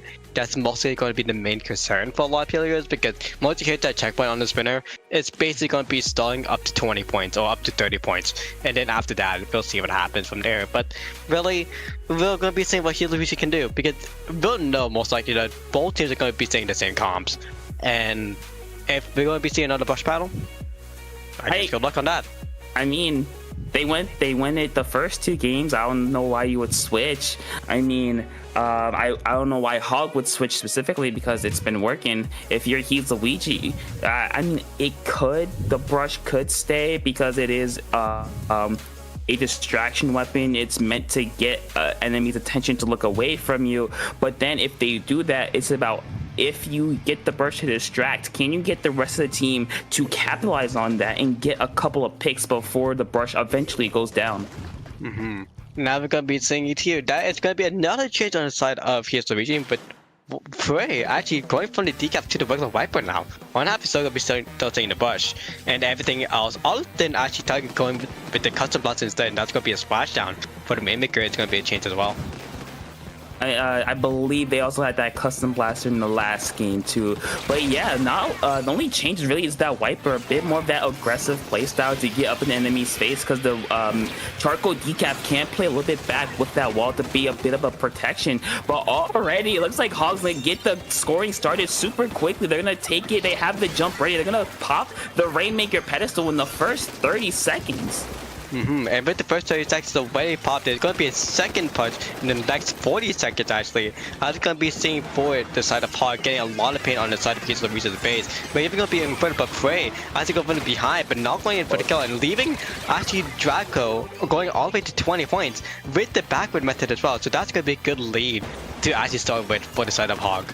I mean, at this point, that might be a game-winning lead, because now Luigi first has to get off of their own plat. They're going to try to do it by jumping or resetting the Rainmaker, which they're going to do. Now they got off the plat. Now you have to win these fights to get control of mid. And once you do that, you have to win more fights to get on enemy plat to break the Rainmaker pedestal. And then after that, you have to win even more fights to get further than that. And so far, Hog has been really while not they've been getting a lot of kills, they've been getting a lot of trades that have been really beneficial for them. Yeah, but as you see that's going to become good. And they actually get killed themselves on the side of Hard. But for here's Luigi, they're not taking advantage of it because they're staying back a lot because of them getting trade off. Like the pencil just made trade on the pencil, and Peno actually just killed by a bomb from faithful Hog, and that's going to be unfortunate because that's actually the Brush player too, so that's going to be sneaky player all around, sneaking all the way into the base as well after getting the kill on Aspas, but no, that's not going to happen. But with 2 down inside of his Luigi, we're going to be seeing Hog just go mid. Yeah, I think if you're Hog, you really don't have to play too aggressive, because if you play too aggressive, you will eventually get punished for it. So now, if you kind of have to stall out a little bit, try to get that Rainmaker, or try to keep that Rainmaker not popped so that Luigi has to pop it, but the hammer is gonna get 2, gonna get a 3rd one's gonna go down for Hog. This is Luigi's chance to actually get something going. They do pop the cooler. They're gonna miss the plat just barely, and it looks like Hog's gonna capitalize on that mistake. And capitalize the mistake for the side of Hog. They're just not going to do anything actually, because that's a really good spot for them to leave the maker for. But for here's Luigi, that's going to be a really better advantage for them to actually go for the checkpoint pedestal. But for Hog, why is it better for them? Because they can just bomb spam. What he did away with the auto bomb, with the pencil, with the bombs, from Suction Bomb and Splat Bomb, which already played off super well. And pencil actually can kill off the. That was a splashdown too, so that's going to be really good for the side of Hog. But no, here's Luigi going to get the first checkpoint actually in the sneak of an eye. Yeah, they're gonna get that first checkpoint, but now the question becomes, can they keep it going? They're gonna get the pop, but now Hog's defense is trying to buckle down here, not let them get any more points. The pencil battle is gonna be kind of decided with both Pencils decided to back off, and now he's Luigi is gonna try again to get onto plat. The Rainmaker's gonna reset for them. The Brush decides to just jump away to their teammates. There's a cooler at the ready, but so if you're here, he's Luigi, you're up on plat. You have the paint. You have to go for the Rainmaker, but unfortunately, a splat bomb by the flanking Brush is gonna end that push before he even has a chance to start. But with 1 minute 50 side, Frey actually didn't go for the maker by going for paint, but with no team behind them, Cat actually so behind, not figuring out Tiger. That's going to be not a good lead, but actually going to be a good defense on the side of Hog, because they're going to be dropping it down the Rainmaker and bringing it to mid. With Cat going down as well, with 3 left on the side of Hog. Now that's alive, and he's actually going to be down with Frey going to give a wipeout. With a minute remaining, we just need to play Hog Cat defense or just going for the KO. But I think they're going to be going in for the KO. I mean, at this point they might not want to do that, since right here it's going to put it in a very difficult spot. Because now if you're Luigi, you have to go down there, you have to pop it, and you have to take it across the entire map. So that's might be what the plan there was. They'll say Luigi is gonna pick up the Rainmaker, and now the rest of Luigi is gonna try to push up with that and try to get at least something going, try to get some paint on plat. They're gonna do that, but you had to be wary because there are 2 specials at the ready for a Hog, and in the blink of an eye, that push is gonna stop again just before it starts. Yeah, and also that's going to be more or less a delayed wipeout, because that's going to be Hog getting a quad and more plus even. With 3 threats left, that's going to be Hog moving on to the semifinals with a little bit of script back method. That is going to be the win for Hog 3-0. Yeah, I mean, just a very good game from Hog. They got that early lead. They broke the checkpoint in the first 30 seconds, or was it 35 seconds? 35 seconds. 35. Okay, it was a really quick lead. They popped the checkpoint and they got to 20, and they just had to make sure that they did not let Luigi get any momentum. And for most of that game, they didn't get a lot of momentum. They broke the checkpoint, but they couldn't capitalize on that. They couldn't go any further.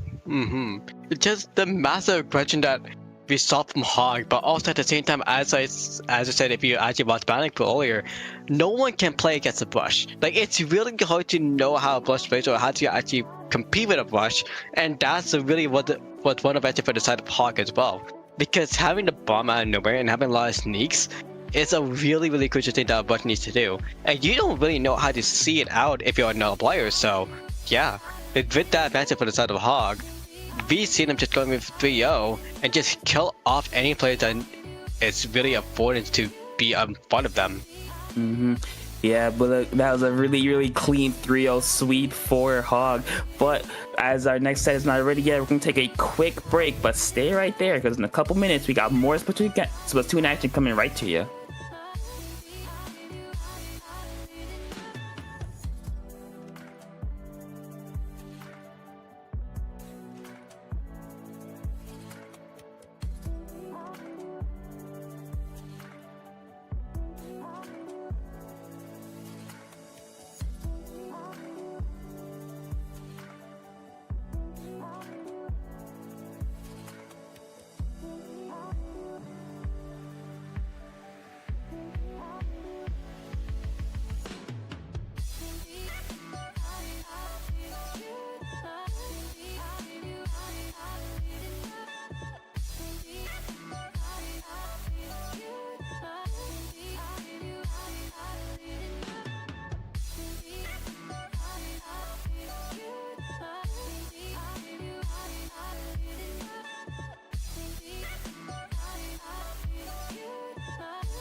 Well, welcome back everyone. A bit quicker than expected because we have another quarterfinals match coming up as we have Duck Motif versus Charmer.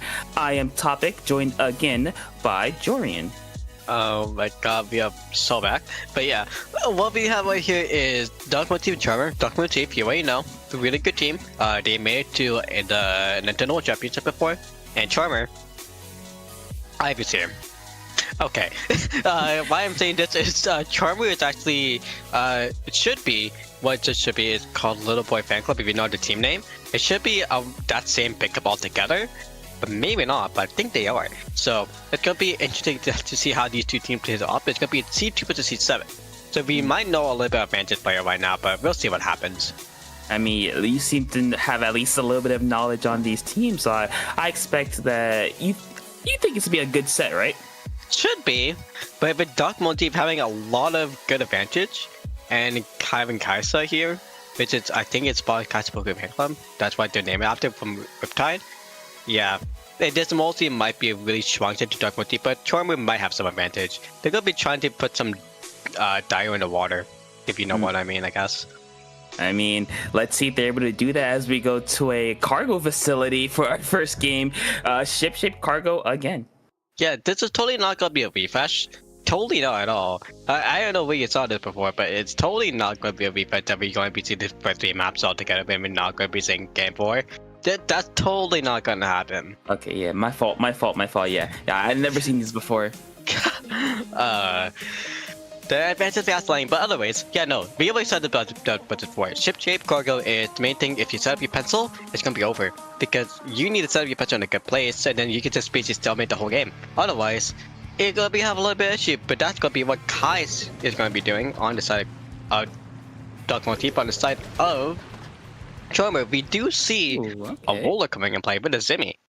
Yeah, I'm a fan of Zimmy. It kind of just shuts down anyone that tries to approach. The roller is a very, very up close and personal weapon, and outside of Duck Motif, a lot of aggressive weapons. You have the bucket, you have the stamper with the zip cast, and you have the crab that can just take a lot of space. And now we're going to be seeing with the crab taking up a lot of space. We're going to be seeing actually the bubble coming up from the Zimmy on the side of Charmer. And they're going to be doing the first capitalization of zone, which is going up really well, but with 3 down, Duck Motif is going to be going up ahead. And actually going to be starting with the more advantage person take the lead. Yeah, they're gonna take the lead here, but it's very dangerous as the roller just says no to the jet or to the zip caster and just shuts down that the stamper. But now Duck Motif is gonna take control of zone again and get another 2 down on Charmer. This might be the opportunity they need to get something set up as there's another one down. The pencil though might be a thorn in their side because they can just shoot at a very long distance, but unfortunately the crab has other plans. The crowd has a fan with 45 ticks left on the clock for the side of Duck Motif. They're just going to be playing supportive as much as possible with the bottom side, with the Zuka actually trying to round him up ahead too. That's going to be maybe the side for Charmer for them to beat this up, but before people have Duck Motif, they're going to be taking them back immediately. Oh, it looks like Duck Motif is gonna hold on to zone for dear life. The bubble's not gonna get a whole lot of it. It's just the roller left with only 15 ticks that they're gonna try to take above that top bridge. It's not gonna work. Kara there on the bucket's gonna get one and just hold on to zone. 3, 2, never mind. Charmer's gonna neutralize it for just a second, but Duck Motif, it will take game number 1. In solid dominant fashion too. Even though Charmer tried the best, they were just being locked out a lot because of so much precision and so much coordination going from Duck Motif. Charmer was just getting the one-offs every single time and just not having a good chance to come back in. Yeah, and I think that's sort of the problems with this map. It can feel kind of lockout heavy since you can go pretty far. You can go basically not to their spawn exactly, but like right underneath their spawn. So I think what really happens with a lot of teams is that they kind of get stuck and you're forced to use everything to get out. And by the time you use everything to get out, you don't have anything to really get control of zone. And with that scenario, who knows what will happen in Tower to Mikowa, because that might be the same story itself. Because if you get locked out or trapped out, you're going to be getting full set to a KO. And with Duck Motif might be trying to look for it because they took a little bit of time in the last set before and the one before that. So maybe they wanted to go for the 3-0 to just go ahead and sweep the competition going all the way to the finale. But one thing we need to know as well, because of the last round, it was really interesting because on every match in round 2 basically, well than a couple, it went to 2-1. Oh. So it might be because of a DC issue or something, but still 2-1 going to game 3 is interesting as a result. Yeah, and for specifically Tower Control Megomar, I do see Duck Motif's comp again being really strong. You have the pencil for that long range capabilities. You have the crab just in general to take a control of stacks and just kind of cover for your team either at the first, second, or third checkpoint. You have the bucket that can shoot up, that can slosh up to snipe and try to get a sneaky or cheeky pick up there. You have the Zipcaster that can just go to the back line and just eliminate them in half a second. So I could see Duck Motif's comp again really thriving on this map. Yeah, never mind, it's an Octobrush. Yeah, not make sense because I'm surprised Virtua wasn't playing that for round 1, but now they're playing him for round 2 pretty well. But the thing is though as well, Yaka's Zimmy is gonna be an interesting play as well because we see them just coming in with the bubble and they're actually playing a double bubble comp because of Kai's actually. No, because of Ivy's Roller. That's gonna be double bubble coming. That's gonna be really good with checkpoints. Because that's gonna be going for the first checkpoint, going for a bubble nearby, and then for the second checkpoint for the bubble nearby. And that's gonna be 2 free checkpoints. But mostly that we're gonna be playing for the end. But they need to remember, they need to play against Red Shell. They need to destroy the bush to even do anything. Yeah, I mean, bubble is good on the checkpoint, but the problem is you have to get to the checkpoint. The bubble there is not going to do a whole lot against the Zip or against the Octopus, and you just run straight into it and get it. And just like that for Duck Motif, that's a pretty free first checkpoint. Not a whole lot of contention. The Cooler is going to come out. They have a Strikes almost at the ready. The Zuka's almost at the ready as well. But Charmer just gets rid of the Strikes in half a second.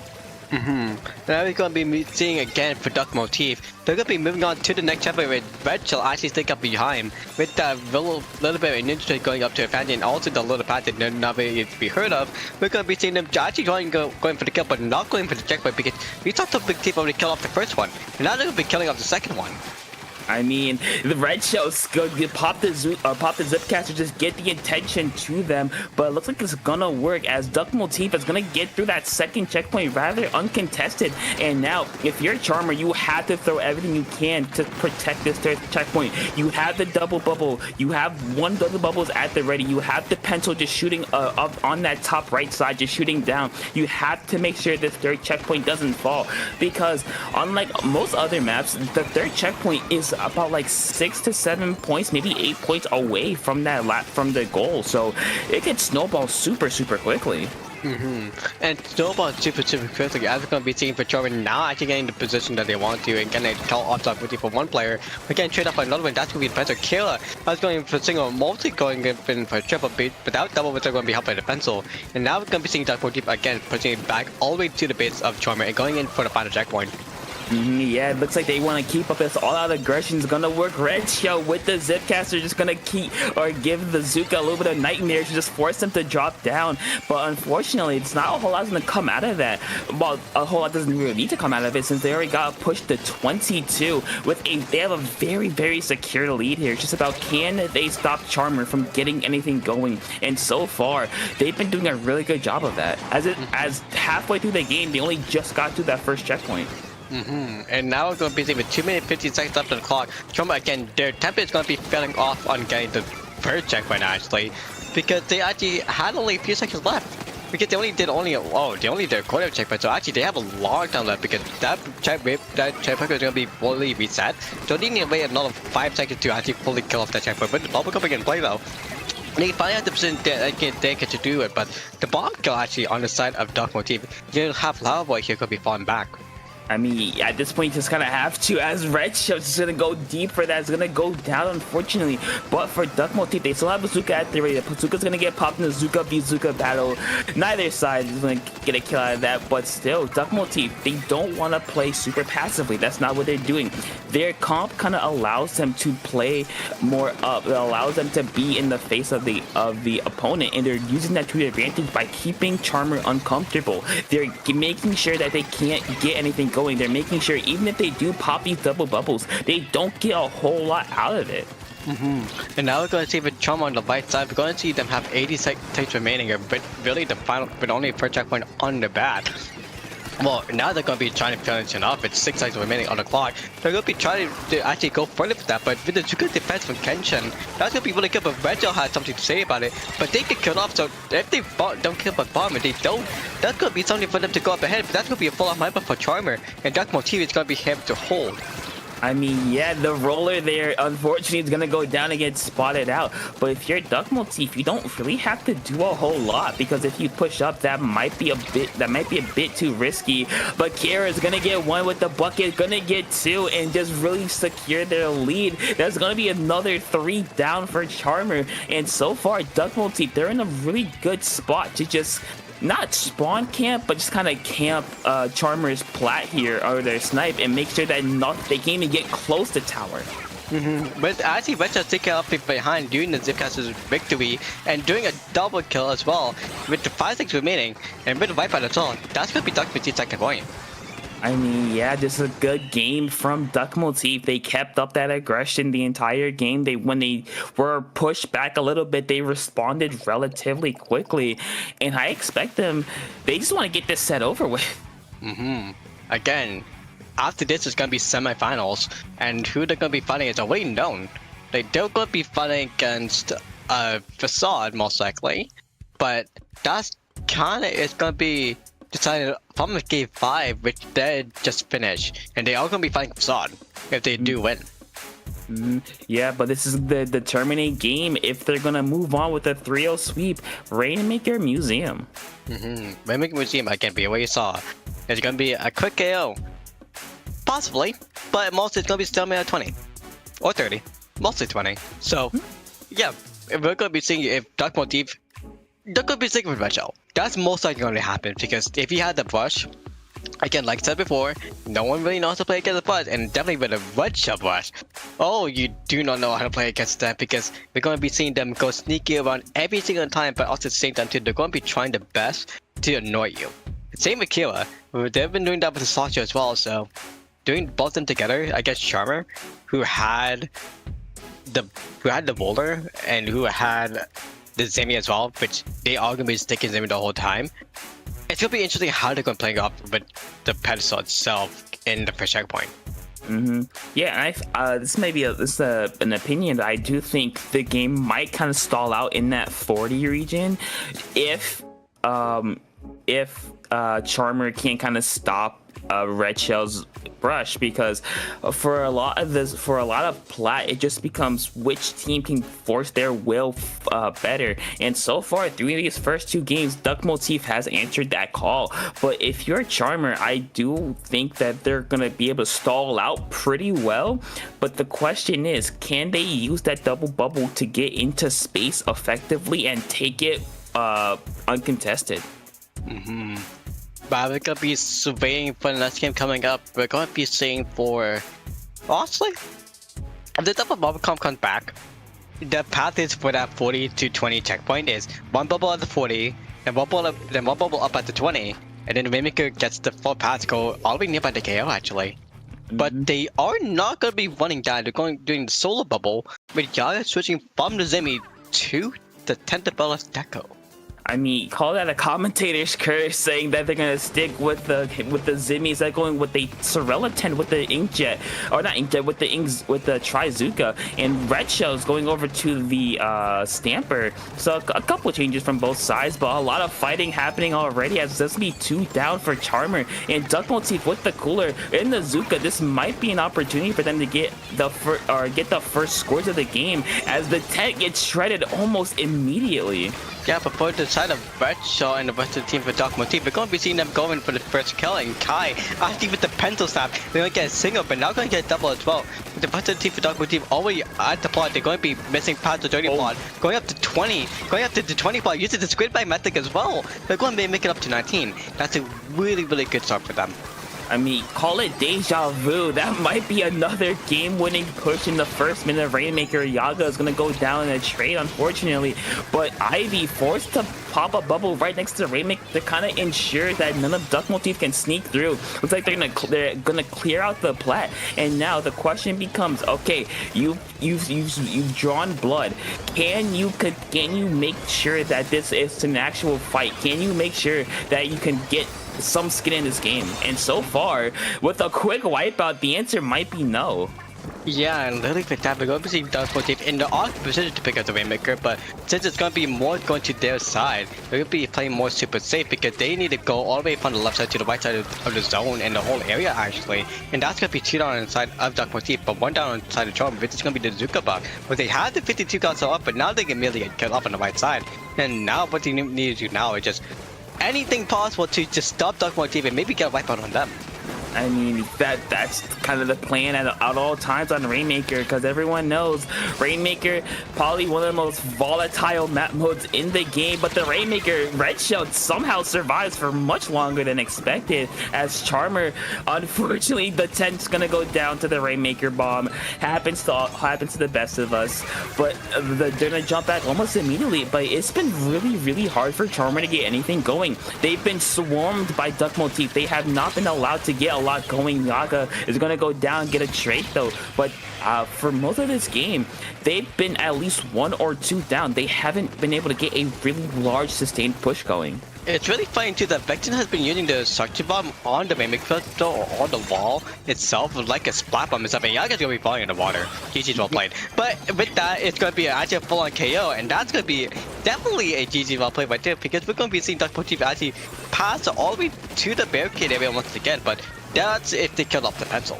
I mean, yeah, the pencil's possibly their biggest obstacle right now, as a flank from the tent's not quite gonna get it. Tent's gonna drop, unfortunately. Only the pencil left, nothing but green grass in front, and unfortunately the hammer kind of delivers that killing blow, not allowing him to get any further. But to 3, that feels like that's a really good push. The bubble to try to dissuade anyone from going any forward, but now for Charmer, their foot is against the wall. They're on their back foot. They're just in a really tough spot. Yeah, again, the what we need to see for Duck Motif is just stall. Like, they need to put it in the position that Charmer did before them to actually get them the win. But for Charmer, they need to just have anything again to go for the KO or bust. That is really the position where they are at right now, and if they don't get the KO, it's going to be GG well played for them. But we're going to see with the Rainmaker reset and the Duck Motif having the cooler ready for them too, that's going to be more possibilities for them to just go in and just beat them here to their head to the wall and just keep on stalling out Charmer to be distracted on them instead of the Rainmaker. Yeah, but with about a minute left, Duck Motif is gonna have the Rainmaker in their color. They're gonna pop the Rainmaker. Charmer trying to get something going in mid. The 52 gonna push up here with some backup from the roller. However, they're gonna get the Rainmaker and get the checkpoint. That's a good start, but the question becomes, can you deal with Duck Motif? So far, Red, they have some advantage here. It's only the Zipcaster. It's gonna get popped, gonna not get the Rainmaker, but get a trade out of it. But I think that gave just enough time for Duck Motif to respawn. The 10 shield is gonna go with the Rainmaker, but it's not gonna go far enough. And with 15 seconds left, IB forced to back away, and this might be game for Duck Motif. Yep. Oh my God, they're doing They're doing the method. They're doing that kind of stall method again. With 3 seconds left, they're getting a kill off that. But remember, for Charmer, what they need to do is squidable up there to get it. Or if I didn't just go pick it up, that's gonna be that. That's gonna be it. I mean, I guess not. It works. It does work. Topic, you and I know about this already because this was actually seen before. So, yeah. That method is. God, I can't. I mean, listen, if you're winning, you're in a good spot, why not? Just let the clock run, say, hey, you have to get up here, you have to kill me while I'm up here, and jump it off yourself. I mean, that's a really tough spot to get to, so it's like, it makes sense. They had less than 30 seconds left, so why not do it? As a quote from a fellow commentator and a certain TO, that's a really bad case of bad map design. So, yeah, no, honestly, that is a good working play. You need a squid ball update to get the point itself, but at the same time, you need to get from the spinner to get to that point as well. And that stalemate at the last 30 seconds, I think someone has been watching Principing on Tuesday. I think someone has been, so they know about the method now. And a lot of people are now going to pick up the method because it's now on SOS. So, it's a really, really good move. If you're winning, I mean, why not do it? Anything to win. Yeah, anything to win. But as we're going to be going to that finishing round, we're going to be moving on to semifinals, which should be pretty in a bit. So, I guess we're going to be seeing you soon again. And also at the same time, we didn't get seen by Mario again. Yep. Well, we'll be right back.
Hello everyone, welcome back to Chili's.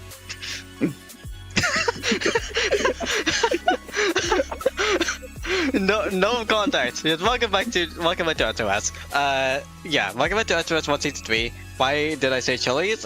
Because two people, our streamer and topic has been fighting over two certain cities, and why not just combine it with Chili's? So that works. But yeah, Hawk versus for the bag. it's going to be a next round and mostly going to be a semifinals round. Now it could be semifinals too. We're seeing semifinals once, which is going to be for the bag and for hog. So, fun. I'm sorry. Give me a second. I'm so dying from that Chili's comment, but I just want to say Applebee's is better. But anyways, yeah, we're hopping into our semifinals match. We have our first game, Zone's Hagglefish, which I would consider the vanilla ice cream of Splatoon 3. This is the basic map. Like, this is your kind of... This is your vanilla ice cream of the map, but this is like your vanilla... This is like your coffee, like a double coffee at Tim Hortons at Canada. It's your most basic map that everyone plays on, that at a certain point you kind of get so bored of it that you just know what to do. But as for the map really itself is, again, sneak potential is going to be on left and right. The middle is going to be all bomb heavy. If we see any kind of bubble, that will work out really well. Definitely target the target. But Draco is going to be having a lot of fun with the brush, because they're going to be thinking a lot from the back. But for the back, if you already know from the roster, Abito, No Sauce, aka Len, Max, and Nolan, it's a really strong roster together. It's basically a Div X roster, but Nolan might be staying with single Kraken. No Sauce, aka Len, is going to be playing Blaster, V Blaster, so it's going to be a Tiger vs Len war. And Abito is going to be playing Bow. You have a lot of information. Any more you'd like to share with the class? T-Tech is going to be by Max. Okay. Well, yeah, I think this map, I kind of think about it as like the final destination of Splatoon, because it's mostly flat. Other than most of the fighting area is flat. You just have the flat main side. You have the flat side areas. Yes, there are a little bit of elevation, but it's not a whole lot. So I think this map just really comes down to which team can get a lot of pressure first, which team can get up onto ramp first, which team can get a strong hold first. It's just about which team basically has a better game plan. Yeah, but the thing is, I just remembered, Len might be playing Slosher. So if in that scenario, this could be really interesting for real on the comps on Splatoon the high risk, because ledge bomb is going to be huge for both sides really. And if we see a bomb haven, that's going to be going really well for both sides, but that's going to be only for map 1. As we're going to be having a little bit more time because someone went to go to the watching, most likely we're going to be seeing other maps like Tower Control Undertow, Mimic Crab Legs, Clampet Scourge, and Particle Dime on Splatoons. Yeah, and out of these maps, I think my favorite personally would probably be Scorch, Clam Blitz. I think, in my personal opinion, Scorch or Clam Blitz is the best mode in the game. It's my favorite, but that's a discussion for another day. But for game number 2, I'm trying to understand. I do like Undertow sometimes, but personally, I think Tower is one of its weaker map modes. It is 100% because of elevation, but it's a kind of random thought. If you look at the colors in the actual preview images, pink, green, like the S2 colors to S3 colors to S to like some kind of random color at the end. Like why is one going down like that? But everything else is so color coordinated in maps 2 to 4. It's really funny. But yeah, honestly, like for Undertow Spillway, we see elevation, which is gonna be the real part, but then it's back-to-back elevation weirdness because we're going to Crab Leg. Yeah, and Crab Leg, for like everyone knows, you gotta make sure you get the grates. The grates basically give you a free way into the enemy base. It's basically gives you a lot of height control or a height advantage. It gives you just a lot of area. Basically, it gives you that vision that you need to really get something going. But enough about future games, as we're gonna hop into game number 1 of semifinals. Oh my god. Never mind, we're not hopping into game number 1. Technical difficulties. We all love Nintendo Switch Online. Clip that, post it on Twitter. But like this is the one of the scenarios where I don't know if this happened earlier in Providing Pool, but we had earlier that Providing Pool that someone had to disconnect on a map, and then they put themselves on the wrong team and put in the spectator, and then put in the one of the players from the other team on the other team and put the spectator on playing, and we never got to see the DC yet, but now that we got to see the DC on stream at the start of the match, oh, that completes the trifecta of streaming curses. So cool. Yeah, you know, these things just happen. But it was perfect timing, because the second I said we're hopping to game number 1, everything just said we're not doing that. Let's just stall out, baby. For everyone else, like, it's really like, for everyone else, like, if the players is gonna be really annoying, or like for the TOs it's actually gonna be like kind of serious because like, oh no, it's gonna be delayed into it. But for a streamer like who does it for a long time, like once you notice like that's already happened, just add it to the bingo. Like, it's one of the many bingo card stuff that you can do, and it's really, really funny. But yeah, no. At this point, we're gonna be waiting for whoever the host of the room is to mostly reset it. I think that's Draco. It's again what I mentioned before. Draco. It's a part of Koji and Friends. And I think at the same time too, there might be another player from Koji and Friends. Talsa is actually not a part of Koji and Friends, but they are part of the Australian culture. So we're gonna be seeing maybe a room reset for the bag this time instead of a Pog hosting the room, just for better connection and not for that to happen again. But we'll see. I mean, yeah, you know, you said most of these are like Australian, right? Was it? It's only Draco and Talitha is actually going to be the one from Australia, but we're getting some information that it wasn't Draco and Talitha making the room. Maybe not, but I don't know, the context is weird. But yeah, no, we're going to be seeing game 1 period soon. Yeah, well, I guess we can go talk about, you know, game number 3 while you were waiting, and how Crab Lake is kind of it's like a sniper haven most of the time. Oh, never mind. Game number 1, try number 2. Let's hop into this. Let's see how this goes. A well-stringed 96, very interesting. And the same thing from Hog that we've seen in the first set. Not a whole lot of changes. And going from what we saw, Mass is going to be hosting the room, so the Zap is going to be Mass number 4. We're going to be seeing Nolan on the Kraken, as I said before. The Blast is going to be going from Len, and we're going to be seeing Epito on the Bellstring. Bellstring has been coming up recently because of the strong damage, strong basically kind of arrow damage, so it's going to be making sense for them playing that. But for Hog, I think it's going to be starting a pretty strong first half and going to be going in for the lead.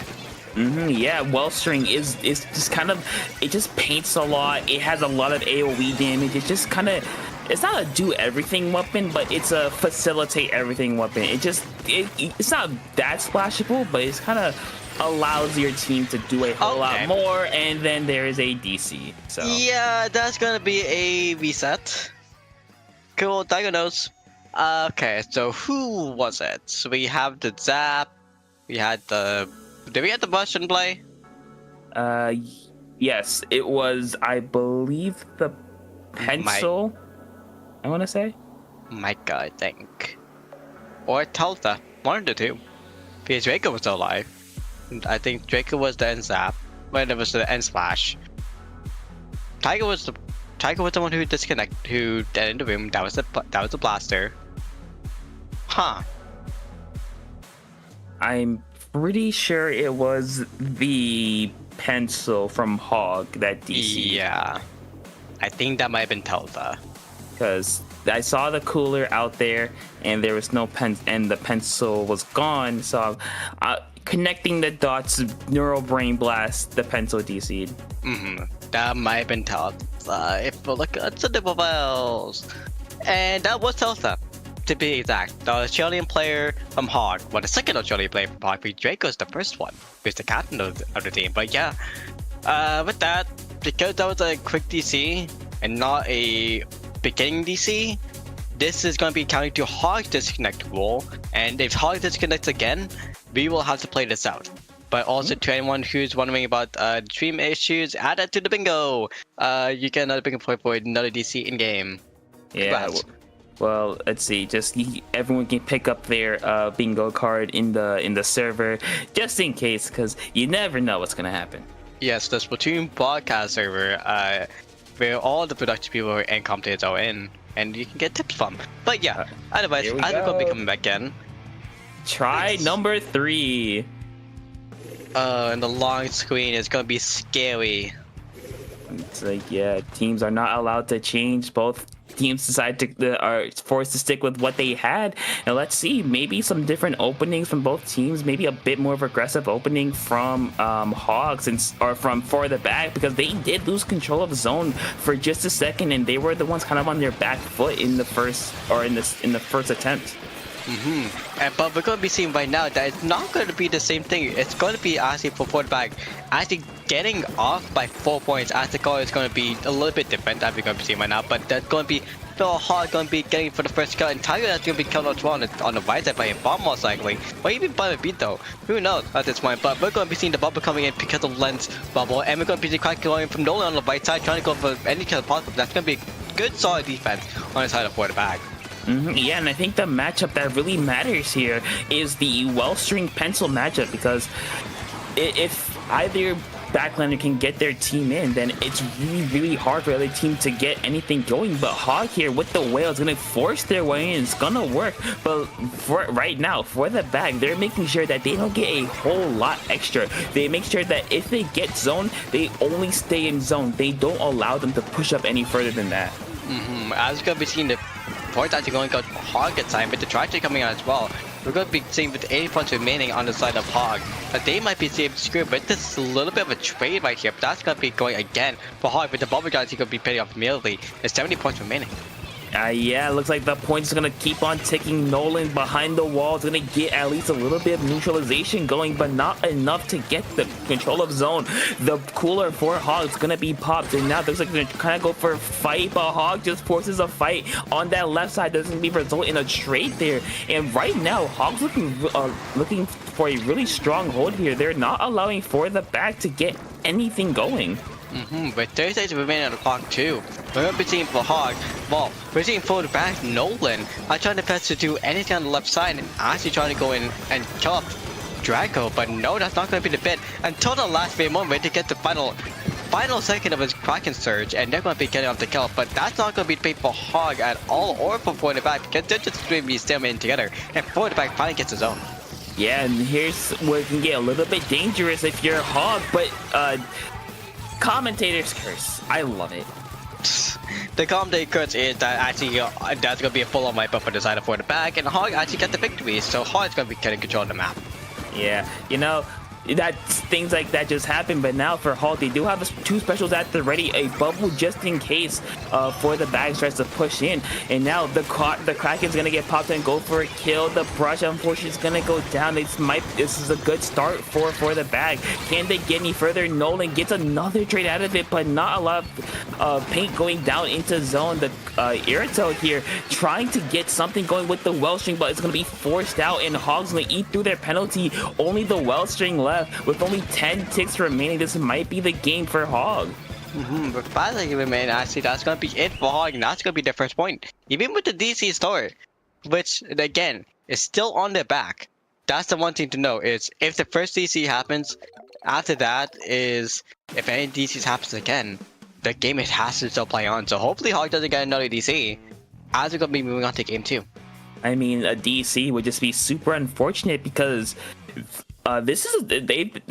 they've shown to be a very strong team. I think having a DC would very much hinder them, but without that DC, they played really well. It was a very back and forth game. It wasn't until about when they were at 40 or 35, I don't remember which one, that they were able to just take it and hold on for dear life. Yeah, and really with that kind of hold scenario, because of the wipeout. That's what changed the whole thing, because the wipeout changed the whole thing and left for the side of for the back to leave them in their own base. So with that difference, that's the main thing that we need to worry about for Hog, is if they don't get a wipeout, what's going to happen to them? But if they do get the wipeout, we know what happens to them. Yeah, let's see if they can avoid getting wiped out as we go on to game number 2, TC Undertow. We're going to be going to checkpoint hell. Because first checkpoint is only 10 ticks, and it's literally 5 centimeters away, or 5 meters away, basically, from the actual beginning of the map. And after that, goes to the left side, which is going to be a whole stalemate, then goes to nearby your base, it's even more of a stalemate. So yeah, ball happened for both sides. Maybe Hog. No, wait. Draco's advantage with the brush. You're gonna be having a lot of fun here. I mean, if the brush gets around you, then yeah, it's not a whole lot you can do. But here we go, game number 2, no changes for the bag. We do see again no changes for Hog either. Both teams feel comfortable with what they have. Let's see if their decisions are right. Oh wait, I mean Micah's brush. I mean, sorry about that, Draco, sorry about Micah. But yeah, no, Micah's brush is going to be having really fun here because the what we're going to be seeing them, it's trying to paint off the right side. Originally having a lot of pain, mostly in the 2-minute mark. They're going to be having a lot of sneaky spots, but for the side for the bag, we're seeing again same comp, but Max is going to be chinning from the NSAP, chinning all of the. Well, no, that might not be Max. That's actually going to be Nolan's going to be changing from the Kraken to the 52 gal, but that's a kind of surprise because the Kraken wouldn't be really going to count to stalemate it because at the same time too, as you've seen for the tri-stage, that's going to be a basic knock off a tower instead of a kill if they want to do that, but they're playing more aggressive this time. Yeah, and I think 52 does allow you to be more aggressive. I think that's what they had problems with in the first game. They couldn't really force their way in.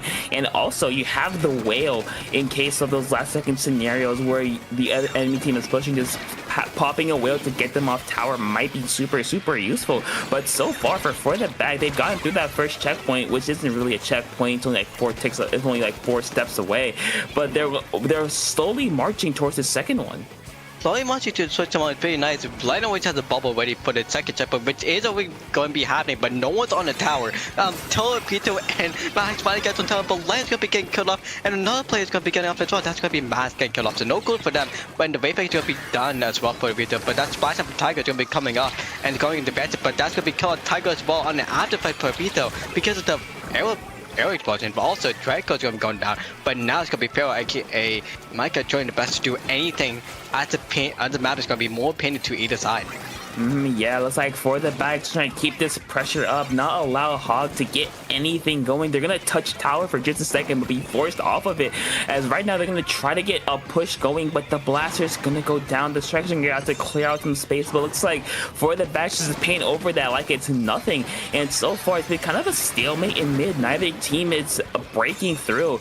They're bending, yes, but neither team has been breaking and allowing the other team to get through. Though the pencil was on the brink of death there, just barely surviving on the outer range of the blaster shot.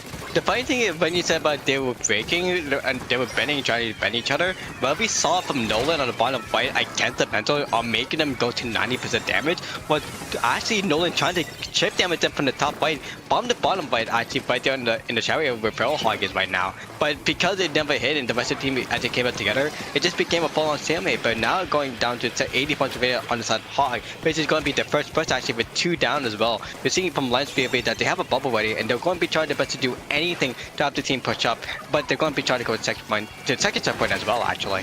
Yeah, they decided to pop their bubble to be a bit more defensive and watch out for that brush flanks, which is going to give them some clearance towards that second checkpoint. Looks like the one's gonna go down on the tower, and still for the bag has tried to go through that second checkpoint. It's not gonna work. 3 are gonna go down, and Hog holds on and makes sure that for the bag cannot go through that second checkpoint. But now the problem becomes, how can you get towards the second checkpoint? Because so far they've been stopped right before the tower actually drops.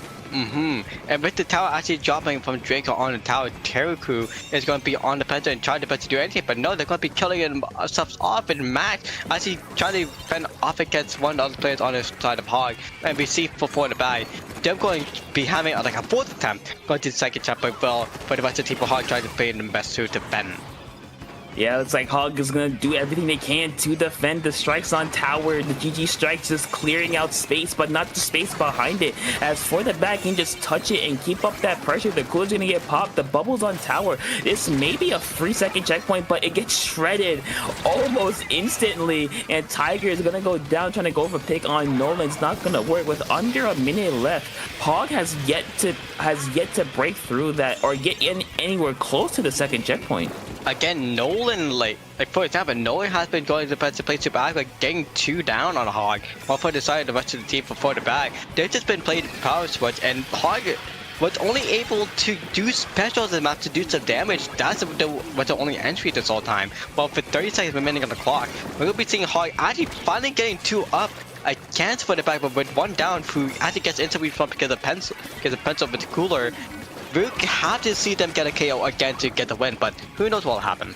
I mean, yes, the last 10 seconds of the game, that's a nice 1-for-1 trade, or a trade you don't really want to take. You want to get these confirmed kills. 5-4, no one's on tower. The Hogs try to rush for the tower. The Spentel gets on it at the last second, but the blaster is there to shut that down. And for the bag, will take a very defensive game number 2. And now going to game 3, it's going to be a good tie game, but it's going to be a Waymaker map. And the main issue though is now that we know that For the Bag is now finally awake, and they know that they can play it out, they know what to do to play aggro, and we might be seeing Nolan not go for Kraken anymore. They're actually going to be taking for 52 gal with the killer whale, because that is going to be dismantling Hog's aggressiveness. That's getting them out of position a lot to get them into a good position for the bag to actually kill them all off and actually go for a good victory. Even though if it's up by 20 points, it's still a good lead to make it a stalemate. Yeah, and I think, like you said, the 52 can be really, really deadly because, one, you can kind of just whale the tower and force the, or not whale the tower, whale the grates and force the Rainmaker into a really, really bad spot. And Nolan so far has been playing really well. They've been getting these picks that they really need, that For the Bag really needs. So I think if you're For the Bag, you kind of want to let your frontliners, or get your frontliners into positions that will allow them to fully just cause havoc, basically. And fully cause havoc is what we want to see from For the Bag, because if they get that kind of havoc, they get the win. But for Hog, they want something to actually have the burst activated. That's all we want to see for them. Because if they have the burst activated, they can do anything they want. But we just need to see them kill off Nolan and kill off Len. Those are the 2 main targets, because Ebito, sure, Ebito has a bow, but they're the backline. If they're left alone, what could Ebito actually do? It's a question. Yeah, and for Crowdblake specifically, this could be this is genuinely a really good map for Brush, since you're just allowed to run around on the top side and just be an annoying target to try to shoot at the air, to shoot out of the air. But with how For the Bag has kind of neutralized the Brush and not allowed them to do whatever they wanted, it could be a very, very long match for Hog if they're not able to get their frontliners into position, or get the Brush into position for those, or get Brush into those flanking positions.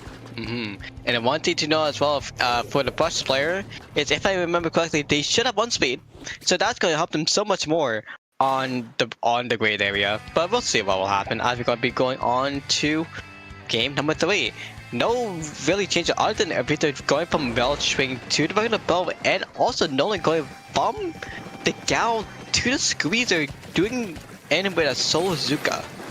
I mean, yeah, I could see it. Zuka's good, or Zuka's pretty good on this map. He can shoot through the grades, possibly get double kill. The cool's gonna get popped immediately For the Bag, and you can see right away they are trying to get control of mid and try to take it on this right side. But the whale's gonna be a huge deterrent for that. The strikes are gonna be there as well. That's 1 down from the Rainmaker, 1 for 1, 2 for 1, and Hog with a really, really quick response and a pretty easy way to get the lead. With Hog actually going up and actually being for the right checkpoint, maybe trying to play for the left checkpoint as well, for a sneak, but no, everyone's going for full right checkpoint, and this is why the Zuka came up from Nolan, going in for a solo and a double kill actually, but going for 2 themselves as well, because Tiger actually tried to let one on the bottom right, but with Draco Hog going down on the right side as well, bringing it up to 46, that's a really good start. Yeah, that's a good start, but it's about how you can finish, because now they know that For the Bag's gonna throw their everything at them. And will they be able to defend? Yes, they were able to defend that first push relatively easily, but Tiger with the flank, Erito forced into a corner, forced to run around the blaster, just harassing the bow. It's gonna go down eventually, giving enough space for their team to take it and get a little bit further down to 35. That actually was a really good kill on the side of Hog, because if them falling off was a big disadvantage, they would actually got the Rainmaker down the bottom, and if Hog was able to pick it up again, they would need to swim all the way back up for the bag. And it's good for them as well because they got the Rainmaker to stay up top, and they pick up really quick to go in for the left checkpoint, which actually they were dodging a little bit because they killed a whale, but now they get it. And now they can push up all the way to the barricade and actually go in for the lead right there. That's if they actually get the jump.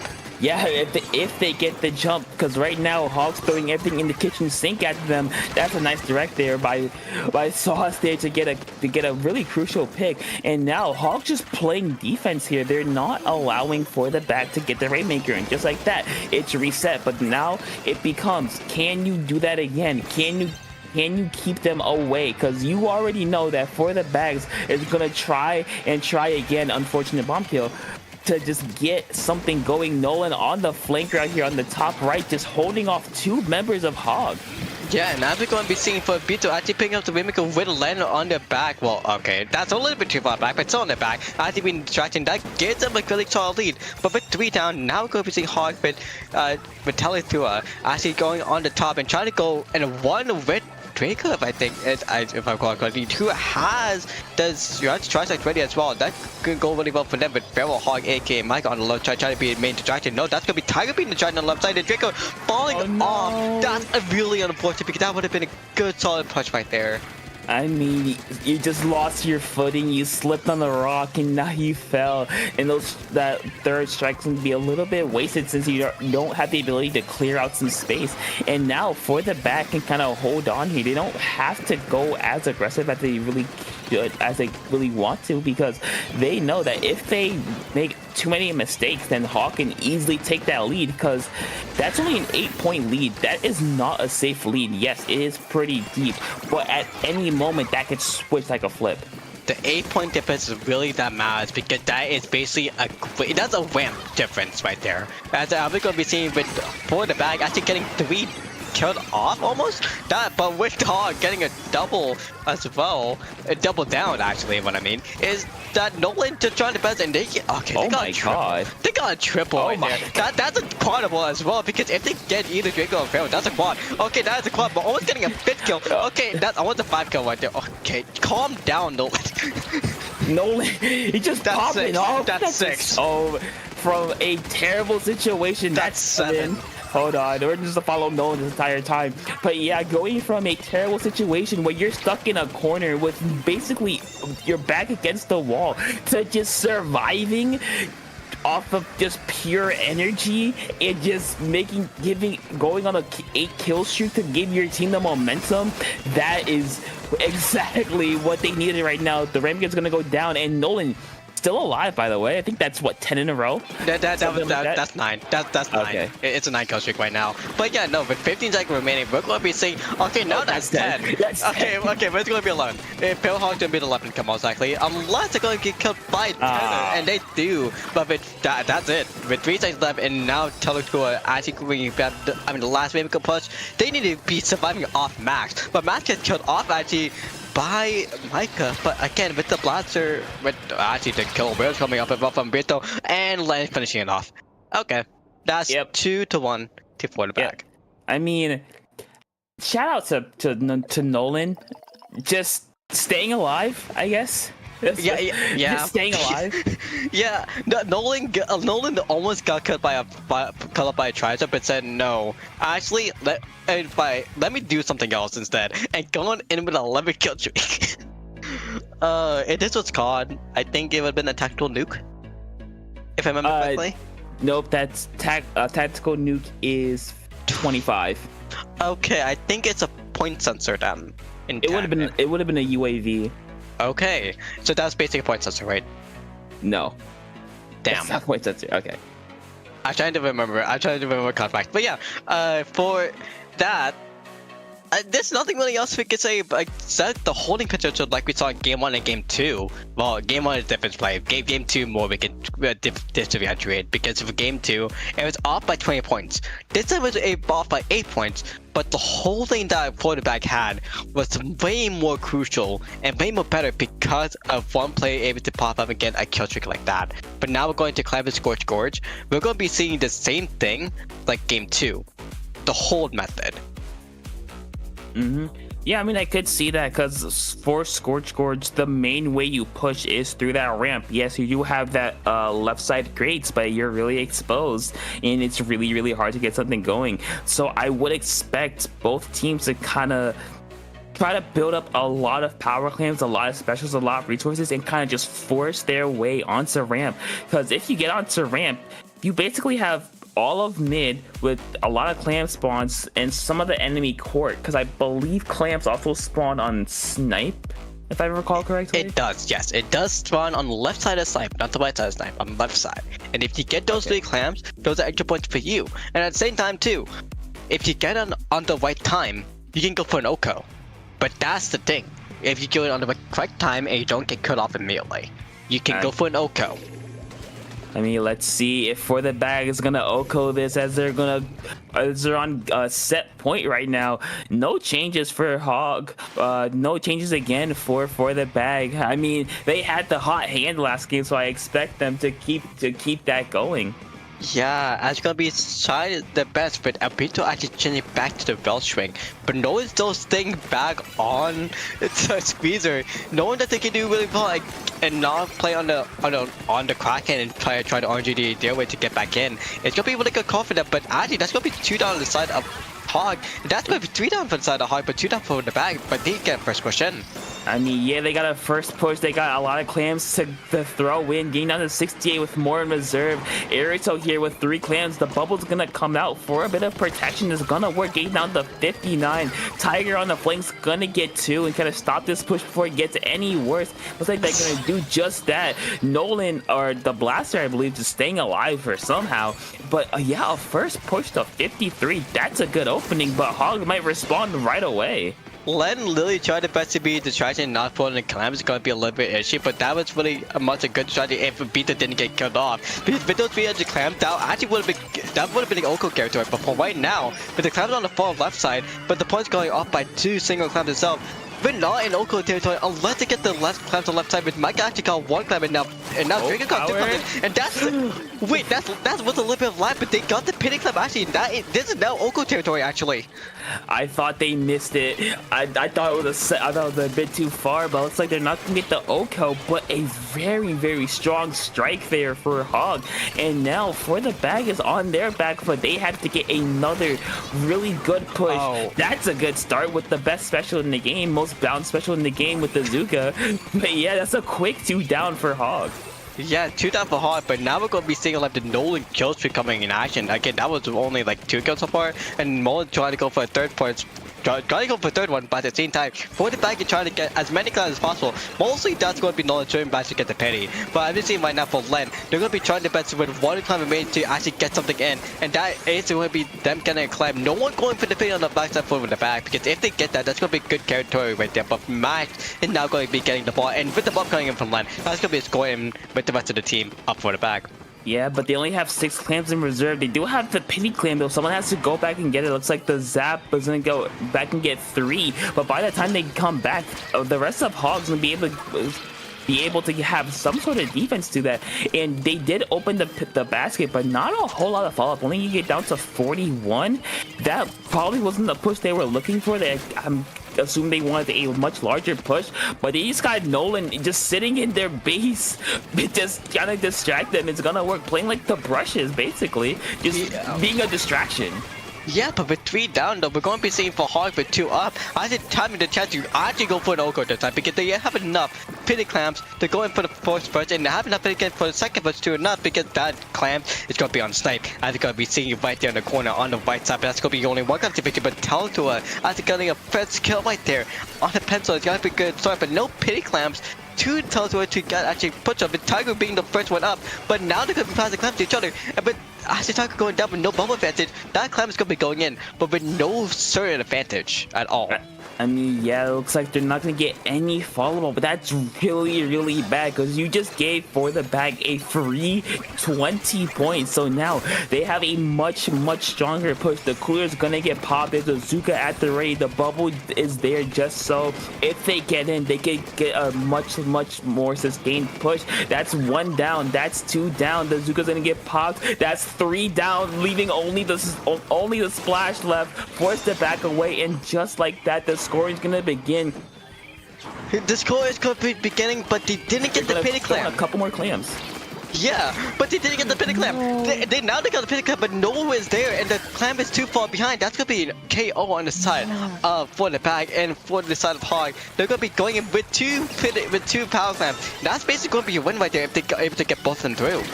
Yeah, that's unfortunate. A second too late. The Welsh are not able to get it. Need 3 more clams, 1 more clam, and that is it.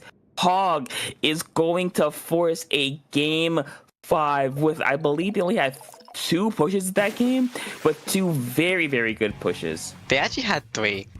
Oh, well, you get my point. Yeah, so 3 good pushes. Like, that didn't matter because what happened in the first push, they made all the way almost to Oko territory. The second push, it hadn't been no advantage at all. But then the third push, it gave them the KO territory. But them bringing it to game 5 on Splat Zones, on Barnacle Dime, again, hopefully we don't need CDC here. Yes. That's the main thing that matters. I mean, a DC at any time would probably be the worst, but the worst would be a bad time, but this would be the worst one for game number 5, Zones Barnacle, as some people like to call it, or as a lot of people like to call it, the Z-shaped Tetris block of a map. Yeah, or if you know what it's actually called, it's Barnacle. If anyone knows what Splatoon are. No, I don't. I don't, at least. Damn. Wait, I thought you completed Splatoon 20 before. Oh, never mind. Okay.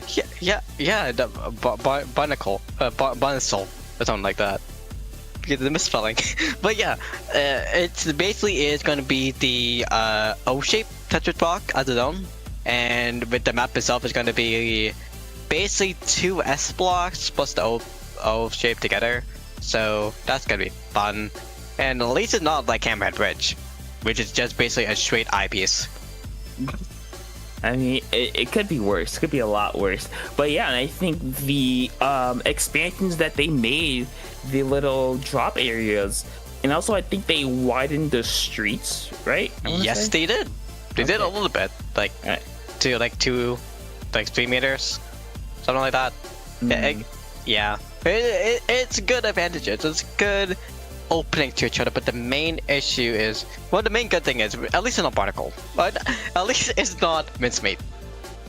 I mean, that's a really good thing. There are 24 other or 23 other reasons or other maps, so yeah, it's not mincemeat. Very low bar to set. Very low bar to set. Yes, mincemeat is the 24th reason why I do not play zones. But anyways, I'm just going to go to the O-shaped zone map of Barnacle One Dime or Barnacle Dime. We are going to be seeing that no changes, not that much changes though, but we're going to be seeing custom bounty from Tiger this time, which they had before. We're going to be seeing the Welsh from Pito again. We're seeing the Kraken coming back from Nolan. I mean, yeah, 50 or 96 is a much better painter than Squeezer. It just can really paint the zone basically by itself without a whole lot of issues. But at the moment, for the bags to get a lot of pressure, but the strikes for Hog are gonna force them back. The whale's gonna come out.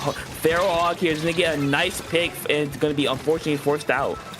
Yeah, and with the fourth opponent side for the bag, they're going to be going all the way in and actually going to the base of Hog with the advantage of what they have. And one thing to know as well is this map, or really this map in general, is a lot of a stalemate or a lockout territory. As we're going to be seeing right now for Hog, actually starting to lock up potential with 2 down on the side of the bag. Yeah, it looks like for our Hog is gonna just take the zone in like half a second, and now for the bag is gonna go 2 down, and this is a chance for them to get a pretty good hold here, but they're gonna have to hold off a lot of pressure that's gonna possibly come out from for the bag. But unfortunately, the blasters are gonna go down, and we do see a bit of cooler gameplay there, just painting for the cooler as Hog is gonna try to take lead here, which they are gonna do. And with 55 points chaining off to the Hog side, giving them the lead, we're going to be seeing 45 trying the best to do anything as possible to go up ahead. Going to call up Feral Hog, aka Micah, it's going to be a really good start, but now we're going to be seeing 2 down actually, and we're going to see for the bag as they take the lead soon enough after they get off the penalty. Yeah, they are gonna get off of that penalty. The Kraken's gonna just target one person and get it, and gonna be forced away. But yeah, so far it's been a very back and forth game, very even. Unfortunate kill there. A little bit chip damage is gonna spell death for Nolan there, as Hog here is just gonna take control of zone again with the combination of those strikes in the whale. They're forcing out the members of For the Bag and trying to pick them off with the specials first, and then using the brush and the blaster to go in. As we're going to be seeing the penalty not coming off for Hog and actually targeting on the good kill off Len, the blaster will be bad for it, but Nolan on the left side got to go in and try to kill off anyone that's possible, not the entire, because that's going to be a Beto trying to one more target on the spot, but Tragic going in for target is going to be cutting off Nolan right after the guy coming in play, and Tragic going to be going down as well, and that's still going to be going to pin up a Hog somehow, even though one half the map has been paid for the bag, but still now with 2 down inside of Hog. For the bag is going to be pushing in them once again, showing the dominant territory of painting the zone and painting middle first. Yeah, but neither team has been able to get a good hold, or not a very like dominant hold, because just like that, Hog just kind of took back control of zone in a second. Very little contestation from For the Bag here, and again we see Hog in this position where they're on there and they're on the plat. They know what's coming. It's just, can they deal with it? And so far they've been responding rather well for whenever For the Bag pushed in. Yeah, and surprisingly, that's going to be Beto throwing a Waypicker to Tiger from Hog, but now actually killed him immediately because the Waypicker doesn't actually do actual damage. But with the penalty actually coming off for Hog, we're going to be seeing For the Bag filling up the Tri-Strike, pulling over Kraken again, and trying to count the penalty again as much as possible, but it's still going to be back and forth. But again, if you see a wipe up from Hog, it's going to be a GG's from either side. Or if you see a wipe up For the Bag, that's going to be a GG's for sure for Hog getting the win. But now with For the Bag actually getting the Waypicker out again, and the zone again, with the penalty finally going down. If they hold in for 30 seconds, that's it.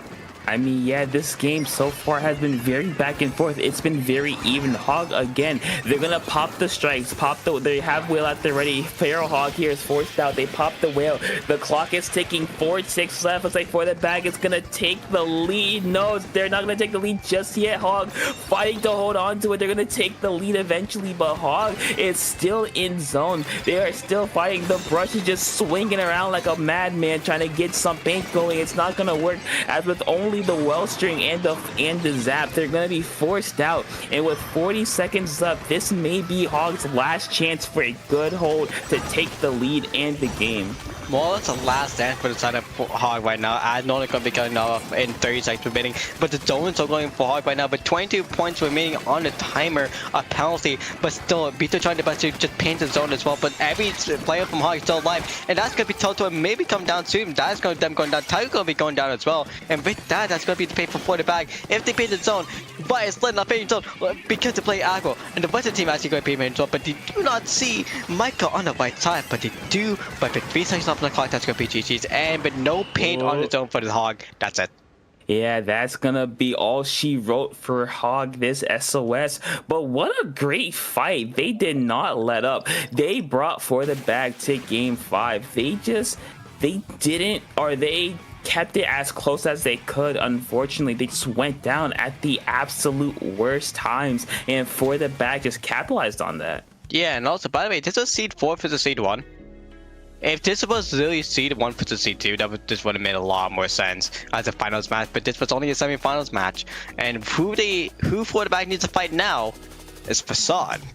And if you know about Facade, they have been SOS basically legends at this point. It's basically the people who come back every single week to just grind off the tournament. While For the Bag, Len has been grinding it off a lot. And Bittu just coming back to the grind, Nolan coming back to the grind as well, and same with Max.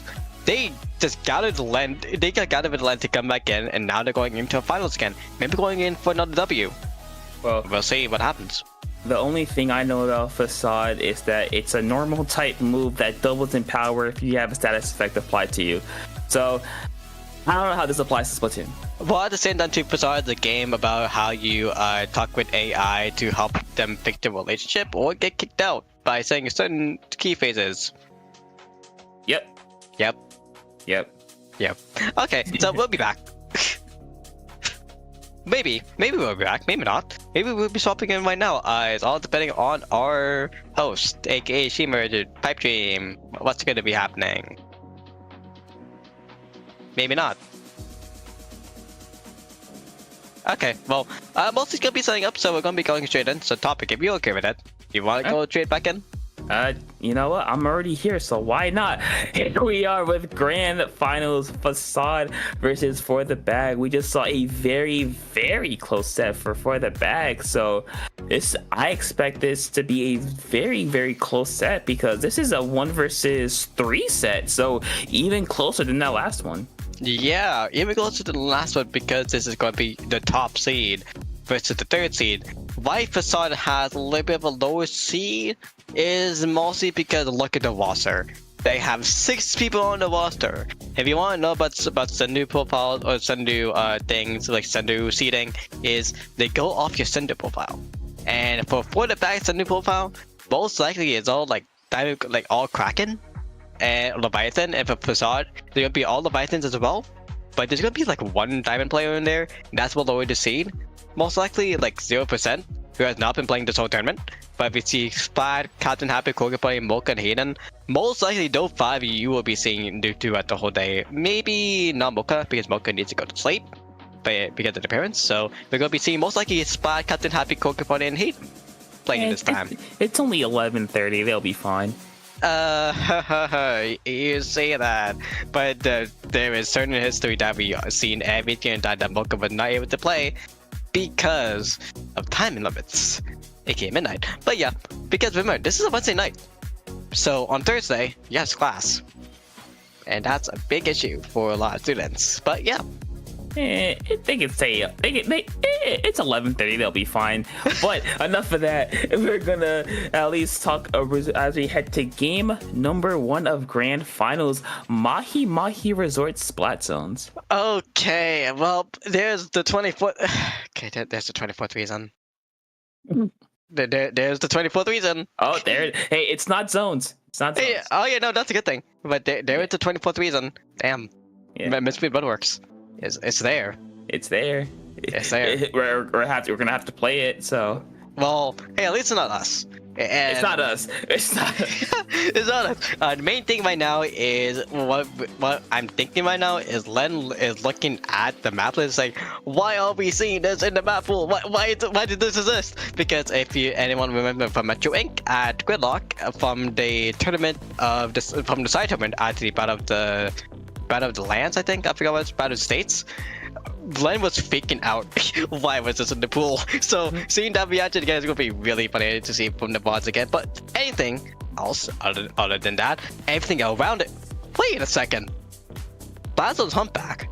It's been forever seeing that actually. What? I mean, I've seen like Humpback Rainmaker a lot. Maybe Humpback Clams, but Humpback Zones is one. Yeah, that's an interesting one. Wait, I haven't seen Zones in a minute. Well, wait. You said Humpback Clams? Yeah. Humpback Clams is barely played.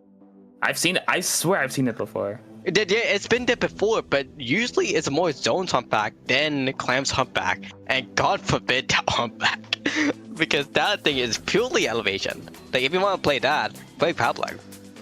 Well, that's game 5. Hopefully, maybe we'll get there in the next 20-30 minutes. But right now, we got game number 1, Mahi Mahi Zones. I think this map becomes a lot more playable once the water level drops. 60 points remaining. Yes, it becomes more playable. And who does it become more playable? Because no one has to watch. Actually, well, no, wait. Corgi. I think Corgi plays Brush. So if they do play Brush, it does go really well. No, Corgi's a backline. Oh, okay. If there is a Brush player on the side of Facade, it becomes way more playable for them and helps the team play more aggressive up forward. But if I remember correctly, one of the players plays Stamper, so that would be helpful for them as well. But for the side for the bag, Len, Abito, Max, and Nolan, mostly for Len and Nolan, and Abito able to just spam arrows from the back all the way to the middle. That will help them so much and absolutely help Abito altogether paint the zone, because they don't need to be in the zone altogether if they play Wallstring or even the regular bow. They just paint by arrow, by arc shots, and that's all you need to do if you're playing bow on the zone and just win.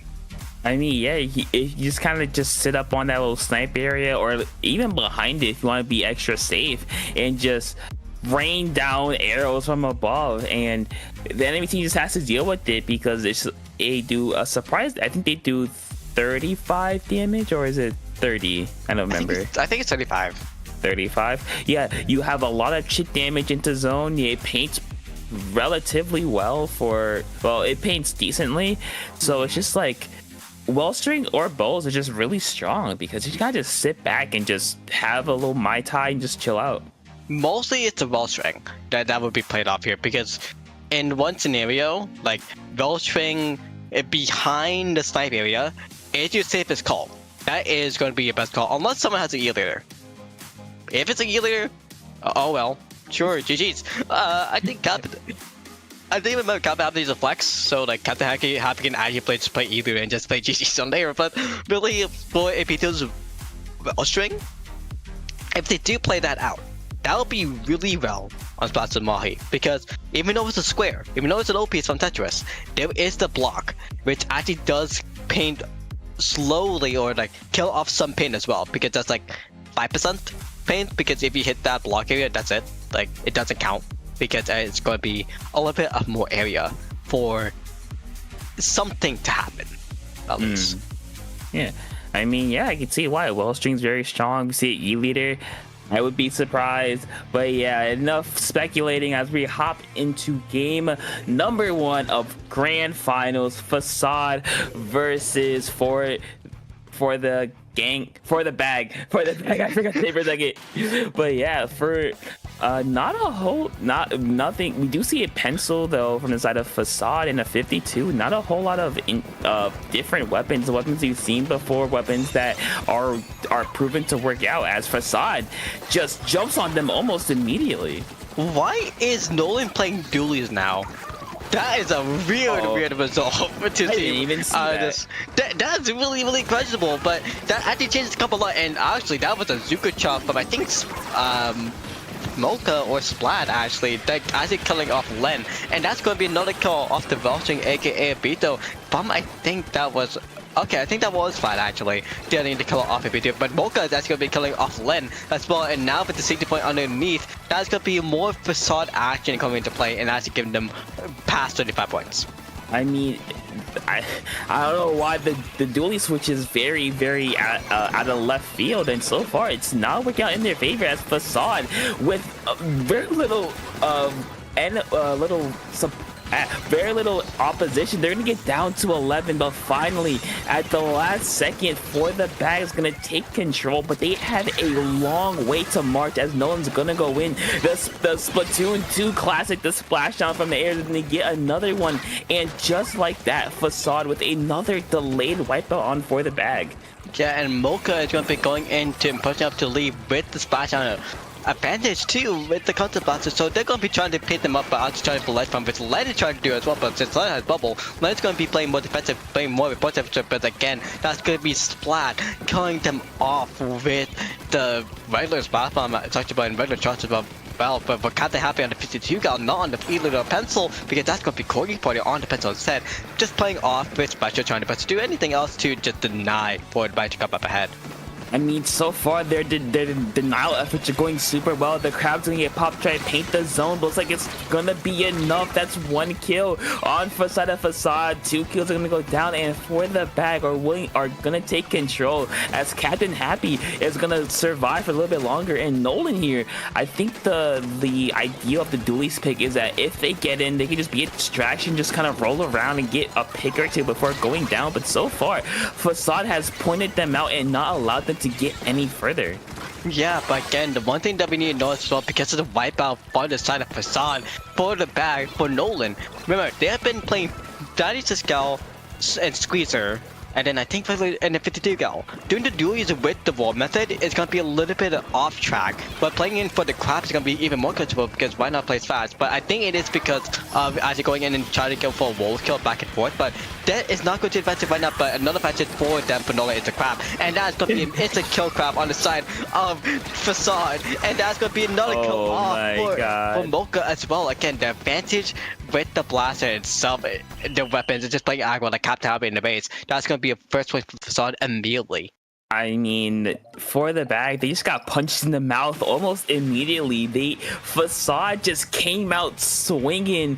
They had nothing to lose, and they're like, hey, we are going to play our game. They played super aggressive. I think they got a double kill in the first like 15 seconds, and that kind of set the tone for the rest of the set super early with how aggressive they were and how well it worked out for them. Yeah, like them going off the bat, just saying that we're ready for you. We know you're seed 1, but we are the future seed 1s. We're ready for you. And so with that advantage, it's going to be straight up setting the mark for game 1, but now setting up the mark for game 2 on tower control on Inkling Art Academy. Again, we're going to be most likely seeing B2 on the regular bow for the killer whale. Len is going to be playing for the bubble.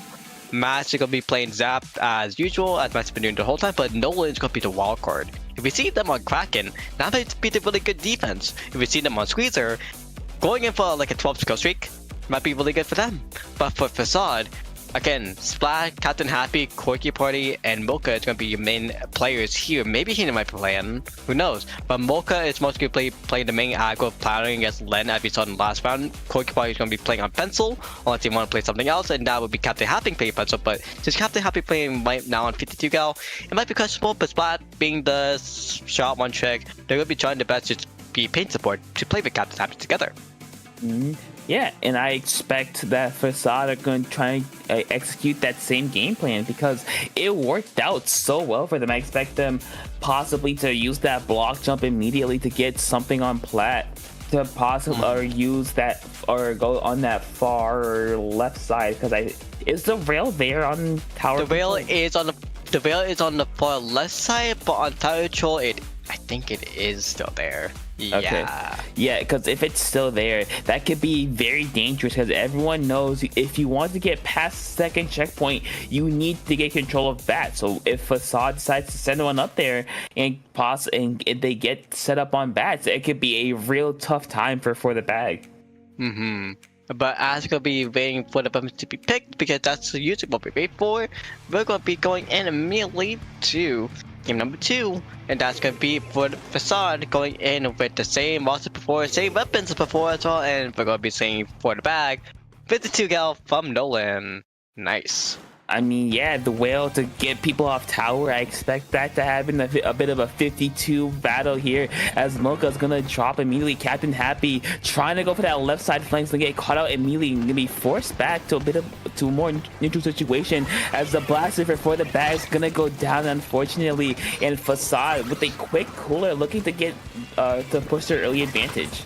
Yep, and we're going to see Captain Happy be doing a little bit of TP action, but we're going to be seeing right now from quarterback. We're going to beat this on the Vel String, by the way, not on the regular bow. On the Vel String, doing more damage than regular bow. It's going to be really well, and more actual arrow damage as well. Getting the kills off Facade on the tower, but actually just leading it off because that's going to be only one down aside from Facade. And the Zuka from Splat is going to be coming up on the tower. But no one's fighting the tower though right now because everyone knows it's stalemate.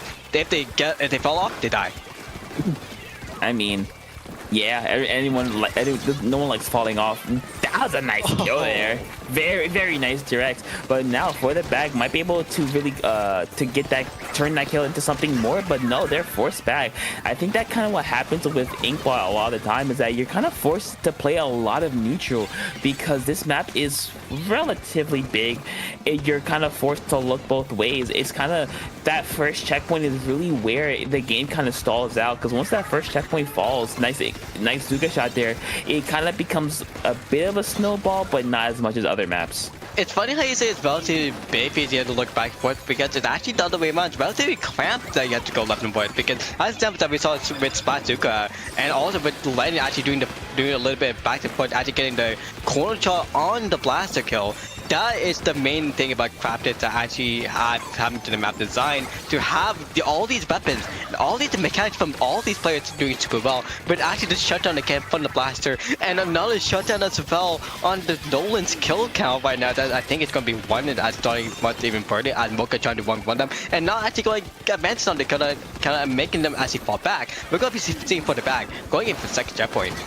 Yeah, but the Zuka has other something to say about that, but here we go. A very dangerous spot. The blaster in the bubble just sitting up on this back area. That's really, really dangerous. Yep, Len, they're getting a double now, staying there with the jumps as well for Nolan's jumps as well for Vito, maybe for Max, even though they're trying to get cooler. But they did get cool from behind, but now they're going to be stalling back because they know they didn't up. They want to get Facade to come to them. Just have them hold a little bit because they have 2 minutes 30 seconds left. If they go for a KO, that's going to be it. But Len coming in with a 5 kill streak now, almost going in for a 6, but that's going to be a 3-1 scenario for them. So they get killed off. But again, that is going to be another 10-point potential for the back. I mean, yeah, it looks like Facade playing some good defense, but they're not able to translate that into any offense because they're not, or For the Bag's not allowing them to capitalize on that, as still, For the Bag, it's just going in. No one's gonna go down, unfortunately, and For the Bag is continuing to push. They're continuing to put the pressure onto Facade, and Facade has been responding really well, but they haven't been getting these decisive, like, 3 or 4 down that will allow them to get any pushes going. Yeah, because of every time that every player from a For the Bag comes down, they always come back, and at the same time, Facade trades them out as well, so that's why they're not able to come back in every single time. And the Baybanks will be killing off because of a slight into the tower, but at the same time, too, for Facade, that's good for them because they'll be able finally to move somewhere else. But at the same time, too, with the Zuka from Spice coming in, they're not getting everyone because everyone's on the right side. That actually they're not able to see it all. We're seeing Facade trying to go for paint, but that's going to be again Max and Len and Hapito trying to go for Splat all solo, but Fade's going to get a single, maybe get a double flat, but no, that's going to be shut down as well. I mean, that's an unfortunate situation, but with only a minute left to go for Facade, they have yet to break through that first checkpoint, which is really good For the Bag because now they know where Facade's gonna be. As 2 go down and almost immediately, the Zuka's gonna get popped, Clutch is gonna get popped. There's 2 down on each side. The tower's gonna get pressured by the Wellstring. Wellstring's gonna go down, and this is scary for the Bag as already Facade is gonna be up on that second checkpoint within striking distance. And now at the point difference being from 11. If Facade's able, they need to kill off the checkpoint to actually get the win. But with 20 seconds remaining, and with no advantage other than Pikachu on the floor, we're going to be having seen Captain Happy try to aggro up. They need to get a good kill on Nolan and kill on Vito to actually do anything. But with Mash going down, that's not going to be cool at all for the side of For the Bag. But where's Len? Len's going to be on the bottom left side, and that's going to be splashing him off with the pressure being the last one live. That's going to be it, and that's going to be 1-1. Yeah, For the Bag holds on for dear life because going down 2-0 is not the best situation to be in, especially in grand finals. But game number 3, the 24th map in the game, might be a little bit of a neutral hate for both teams. I don't know. It's the map of all time. It's the 24th reason, actually. The 24th map is going to be... What was the last map that was added? Lemuria Hub. That's not in the map pool, but that is actually the true 24th reason. But this is going to be the 24th reason why not to play Mid-Speed Rainmaker. Because Mid-Speed Rainmaker, but honestly, in all truth, Mid-Speed is really like the 11th or like 15th reason playing Rainmaker. Because like the map itself is like basically like Piranha Pit S2, if you think about it. So like the only difference is just the middle. But the pathway is literally just like Piranha Pit from S2. So if you didn't want to think about it that way, it's pretty well. But it's going to be a lot of stalemating and a lot of walking or swimming because the bottom path, but also cars. Yes, cars. We love cars. We love cars. We love cars. Yeah. Actually, I haven't seen this map mode in a while. But yeah, for the most part, I would expect a lot of teams to possibly go that right map or that right side because it is a lot safer. Since on the left side you're kind of exposed on the grates, though you're not really spending a lot of time there. But for I think this map will get very stally. Basically, once that first checkpoint goes down, it'll be very, very hard to get any more points from there. Again, but it being so basically annoying because of the map and stuff like that. Yeah, that mostly would make sense. There's gonna be a lot of stalemate, like a lot of stalemate because that's the only thing you can paint off. And if there's a weave slider, like honestly, since we already have Nolan playing it off on the dual leads, why not they play Tetra? that's gonna be a good solid paint for them. I mean, let's see what Nolan decides to go with. The 52 deco, I believe. Yeah, That's- 52 deco with the screen. Okay. That's Captain Happy, actually, with that. Yeah, very interesting weapon there. Try to use the screen as a bit of a distraction or a bit of a deterrence for the bag, and try to basically clear out the path and make it a lot harder to see for the bag. As Facade here gonna get a quick one down. Both teams have cooler. Captain Happy going in, getting one, forcing the other one to jump away with a pretty clear path, but Nolan might have to stop that. Had the ability to stop that, but instead he's gonna go down to the Rainmaker. Yeah, and actually one thing to know with Facade's actual method with having the screen together, because of that right checkpoint, actually, they're going to be able to just go in for the right checkpoint and just pin all the way up, because that right checkpoint is actually really cluttered, and if anyone gets hit by the screen, you know you're going to have some sort of issues, but they're all going to play Richie for the kill. As going to be same as for the back, just actually playing back and just waiting for the screen to get cut off. Yeah, but Facade decides to just let it reset, even though they didn't get that first checkpoint. But Captain Happy just kind of sitting there, sharking. Yup, there's one, looking for the second. Fortunately, he's gonna go down, but that gives their team enough time to get at least a couple more points, as another whale's gonna go up. The vessel's gonna get painted, but still, it's gonna get dunked for Facade. Yeah, Facade doing a little bit of the quick animation for the Rainmaker dunk and actually getting a little bit of ink on top, so they don't use Squidger or press the jump on it a little bit quicker, so it auto gave them the checkpoint really quickly. But for Bito now, on the right side, trying to go in with the Rainmaker's solo mode at the match, as trying to go up ahead with Nolan together, but Captain Happy and Splash together trying to just cough them off because of the Zuka, and also the screen coming back, returning to, and also 52 as well, but Len finally showing up as well. Screen's gonna be coming up, but Bito knows that they can just get it immediately, but no, because of the pencil shot off, that's gonna be a shutdown for them.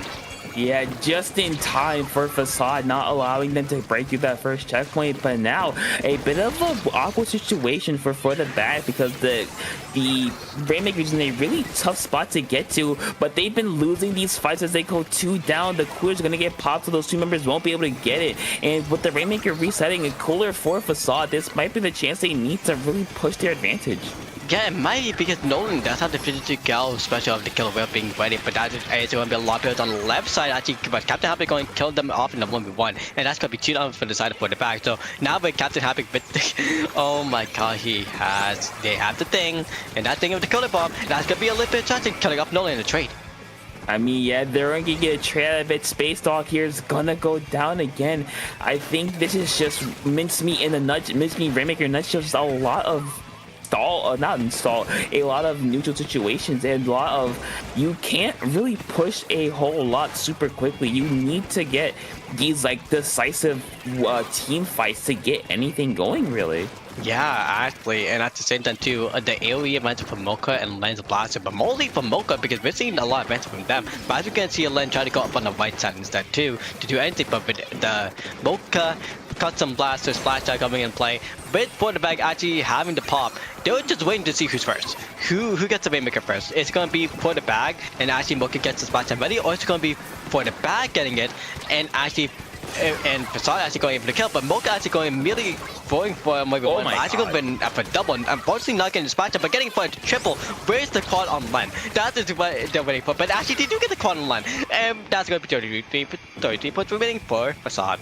Yeah, that's a great way to get this, keep the scoring going. Game down to 33 with 80 seconds left. That might be enough for a win, though I wouldn't hold my breath if for the bag manages to come back, because they're super close to the Rainmaker pedestal. They need about 1 or 2 more points to actually get it. There's the whales coming out to kind of dissuade Facade from getting any closer. The bubble's gonna go up kind of to serve as some protection, but another 2 down for the bag. Mocha goes in and gets the kill with under a minute left. That's not what you really want if you're for the bag, because now Facade can just run out the clock for as long as possible. Unfortunately, Bito waited a little bit too long. They didn't go for the team for that, actually. But really, with that gives Facade just so much advantage. Now they're playing super risky. They have to go past the screen. They need to pick up the Rainmaker and go up all the way in. That's what Max does. But with Mocha's splash down that they've been holding on for a long time, and Captain have it right behind them, that was just basically a penetration attack. And really, with 30 seconds remaining now and 3 down on the side up for the bag, this is going to be Facade's stall factor. Because they can just win it back now, and they have enough time to just save it. I mean, For the Bag has 3 specials at the ready. They pop 2 of them. The bubble's gonna get popped. They're gonna win that fight. 10 seconds left. The Rainmaker's gonna go down, and this is really, really bad for Facade. They're gonna go 3 down. Will they get Rainmaker right here? They might, as the pedestal is gonna get broken. Yeah, but still, Mocha's gonna be alive on the right side. If they pass the ramp and go to the left side, they win. But Captain Happy is still gonna be there as well, and Captain Happy finishes off. It depends all as well from Cookie Paws. Yep. That was Rainmaker mincemeat. Yep. In a nutshell. Yep. Yep. Basically, trade. It's 15th reason why not to play Rainmaker. I mean, yeah, Mocha did have a triple kill there, and to really get them down to 40, or no, get them down to 33. 20, was it? Oh, 33. I can't count. They'd get down to 33. It was basically a game-winning push, but now, if you're Facade, you're looking to end this right here as we go to Game 4, our potential final game, Clan Blitz Umami. And for Clan Blitz Umami, what we're going to be seeing at this point is what we're going to be trying to see from Game 1. And unfortunately, that might be going to the Facade advantage because Paint Defense is going to be first and getting the Clan RNG. But we saw, actually, for the bag, Oakland do pretty well. But on a big map like this, or really, on a map that's cluttered, like map 2, it might still go to the advantage of for the bag. It's just going to be really, really good angles. That for Corgi Party and for Obito, it's going to be having a little bit of awkward time. But since Obito does have a bow, they can go for the off angles. But for Corgi Ball with the pencil, they need to be direct.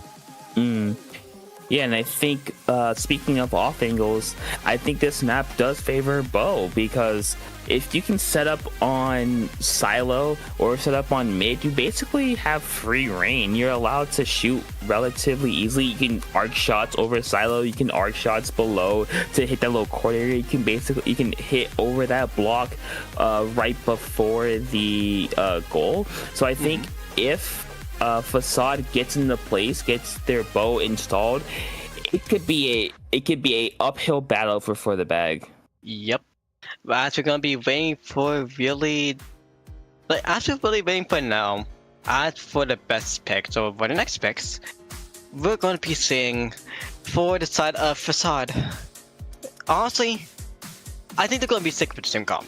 Captain Happy most likely gonna be taking the 52 Deco because that had screen, and because this is gonna be a straight side map, it does make sense that if you're gonna stick with the screen, that's gonna be pushing them back from the back side, as they notice. So with that knowledge, most likely we're gonna be seeing the 52 Gal Deco still alive. But for Nolan, if you see the 52 Gal again, that'd be really well. But no, we're gonna see. The V-shot. Okay, a bit more of an aggressive push to try to force a game 5 out from Nolan, but very interesting. Opting out of using that mid-range weapon for more of a close-range fighter, as Captain Happy just runs in, gets one.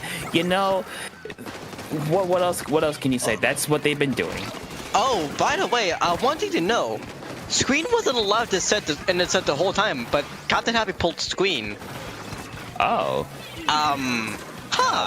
So that's why Captain Happy is playing the Vector 52. But then them getting kill bomb off in melee, so it makes sense. So that's kind of a curse on them. So they're going to play Vector 52, and now we're going to see for Facade though, they're going to be coming up all together with so much pain on their back. They're going to be trying to get clamps in general to come back in.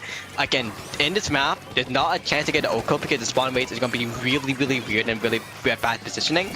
But there is a chance to go for a 3 push or 2 push.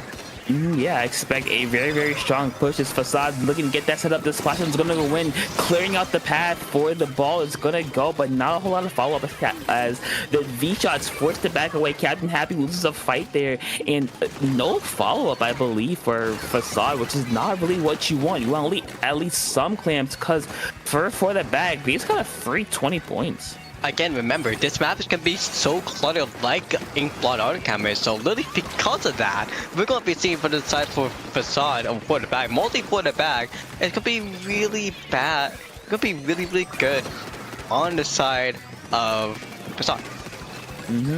Yeah, but it looks like for the bag, we try to get something going. They have 13 clams plus the pity, so if they can get in, that'd be a really, really strong push here. Nolan forced back a little bit because of the whale, but they're one's gonna go down actually, but they do have a Zuka at the ready, so possibly a chance for them. Never mind, there's no Zuka anymore.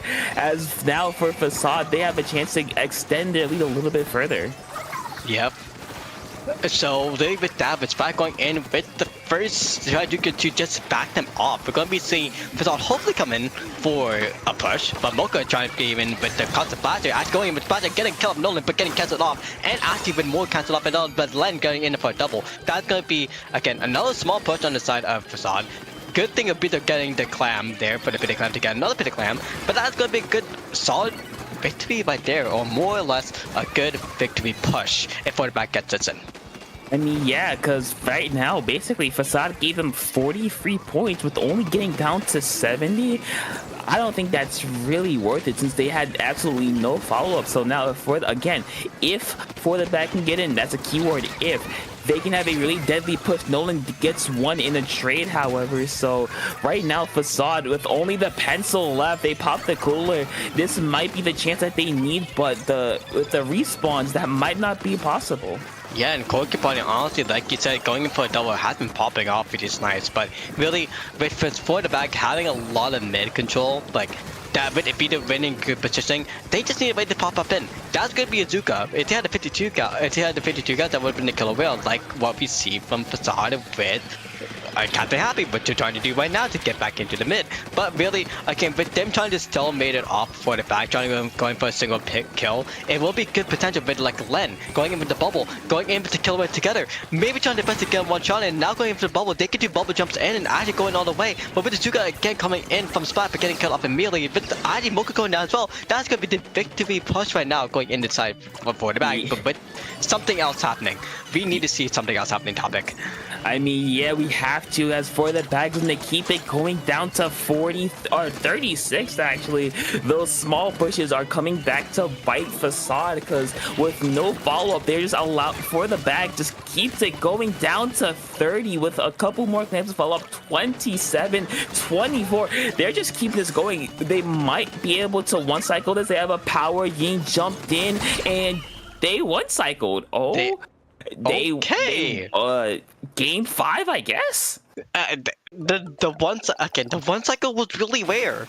Usually we get to see 2 cycles, or it mostly would be better to see 2 cycles, 3 cycles. But I guess Commentator occurs, like you said before. That one cycle was crazy. I mean, you said it was rare on Umami, and they were like, hey, let's just do something really rare. And for the bag, just kind of kept it going, I guess. It just kind of won. They had the RNG in their favor. That's really the main thing. Yeah, they did.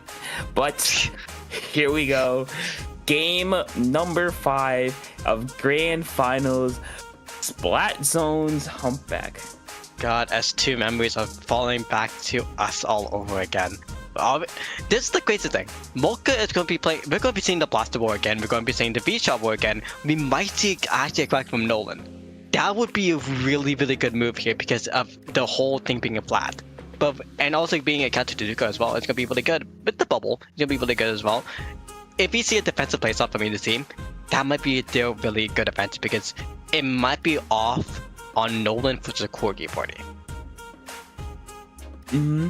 I mean, I'm trying to think, like, they could stick with the Zuka, maybe the 52, maybe actually I could see pretty much anything working. Maybe not Squeezer as much, but anything for Nolan could work because this map is like very changing in various elevations. So anything that kind of like fight really well, that's very fast, very twitchy, would be very good to have here. And the funny thing is too, that would be really funny. It just say it's good and Len goes Slosher. Because Len actually does play Slosher a little bit. If we see it off here, that would make a lot of sense. But at the same time too, it would make sense. I think Mocha does play Slosher as well. Or Captain Happy would be playing Slosher because they are the flex. Remember that, they are the flex in the team of the side. So if you see one of those 2 happening, it does make sense. Most likely, maybe not. Who really knows? But we will be playing it off now. It's humpback, so I could see it, but here we go. Game number 5. No changes for Facade, no changes for the bag. They feel comfortable with what they have. They want to end this tourney how they started.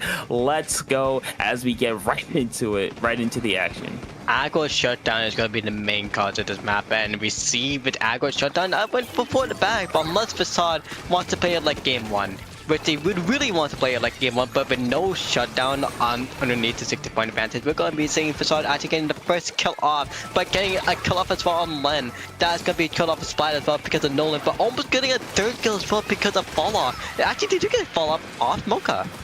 I mean, yeah, this fall off will be really deadly. As right now, Facade, they've been trying to get something established in mid, but it's just the blaster and the wellstring ahead, but just really shutting that down. Mocha's gonna get one, but still not a whole lot of fall off, not a whole lot of paint going down in zone. Looks like they're finally be able to get into mid. That's another one down, and Facade will take control of zone here. Yeah, I think control of zone is gonna be huge for Facade because remember they won the game 1 of zones, and if they win the game 5, they're gonna be good tournament. But that kill, that double kill actually off the zone, there's gonna be good control for the bag. But with the kill off for the bag as well, that's gonna be good pick for Facade as they're gonna be capped the zone right back. That just gives them penalty points. I mean, yeah, but the penalties are gonna get eaten away at really quickly as the Facade's already back at scoring as Nolan's go down to the Zuka. The bubble's gonna get popped, but get shredded almost immediately by the splashdown. And right now, Facade's looking to get a hold here. They're close to taking lead. They gotta watch out for this. The flank there is not going to do a whole lot, but they get the lead by 1 point for the bag. Was not quick enough, and they're still fighting over mid here.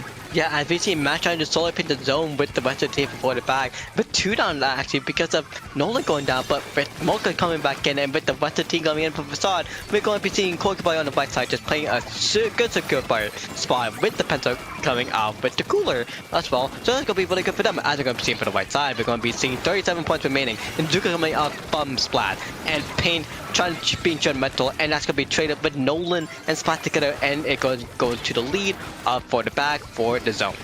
I mean, yeah, for the bag to take control, but can they hold on to it? Because right now, Facade is throwing everything they can at it, and so far it's working. For the bag does cap it, but the splash zone's going to again neutralize it. It's been a very back and forth game again.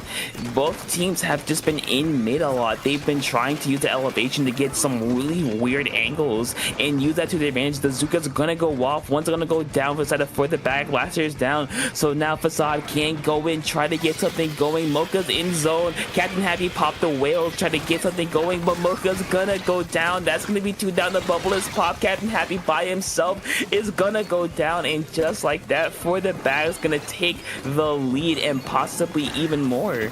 This might be the trade-off of game 1, which actually, as we see Nolan on the left side, almost going in firstly, but that's gonna be actually by finishing him off, but killing off the beat as well, with 70 points remaining, and Nolan trying to go for the offhand as well, trying to get Mocha shut them down, and now with 15 points remaining, but with 1 down on the side of Facade as well, this might actually be it, but 2 down though on the side of for the bag, and still 1 down on the side of Facade, but no paint coming in on either side. We're going to be seeing finally Facade paying this on once again. Yeah, very clutch. They got the paint of zone there, but for the bag is not letting up. They've neutralized it again, but Facade is gonna take control. It's been a very scrappy game. It's been fights left and right, center, wherever. There's always been a fight breaking out somewhere. Both teams know that they need to win at least 1 or 2 more good fights in order to take this game. And so far, Facade's gonna try to eat through their penalty, but for the bag is still contesting zone with because they only have 6 points remaining. But again, 6 points remaining, but with 63 penalty points remaining, we need to see Facade actually break off the barrier as they finally fit the zone again, but with Len actually coming in and painting with the bubble and painting the zone altogether with the rest of the team. They need to hold for the 40 seconds to win this game. I mean, well, the question is, will they as a double kill from the Zukas and then get one to wipe out at the absolute worst time? But thankfully for the bag, Facade has a large penalty to get through. They have to get through 30 penalty points with 25 seconds left. Can Facade hold on? That's the question, because for the bags, I'm going to try to throw everything at them. That's a good start, a trade there. We're in the final 10 seconds. For the bag, need to get something going as far as Facade's eating through their score right now. 5, 4, 3. Here we go. Nolan in the zone. They're gonna cap it just like that. And for the bag, despite the bad start, losing game number 1, is gonna come back and win the game, win the set, and win SOS 163. It's a good win for the side of. It's a really good win for the side of for the bag. Maybe try to play for the win. Who knows? But still, it's a really, really good win for the bag. What they did, in general, is just come back from a bad start and they learned. They adapted.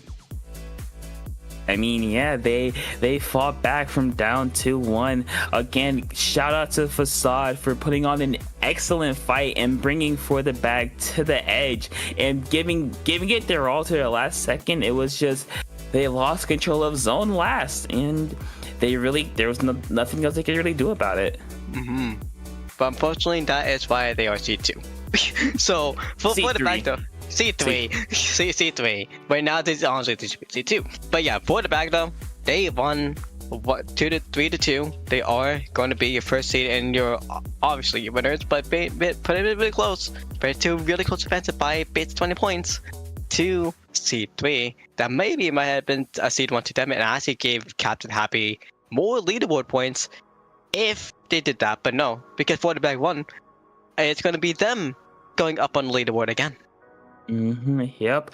Great job, great tourney. But with that, that'll be it from us. Jorian, where can people find you? Jorian51 on Twitter.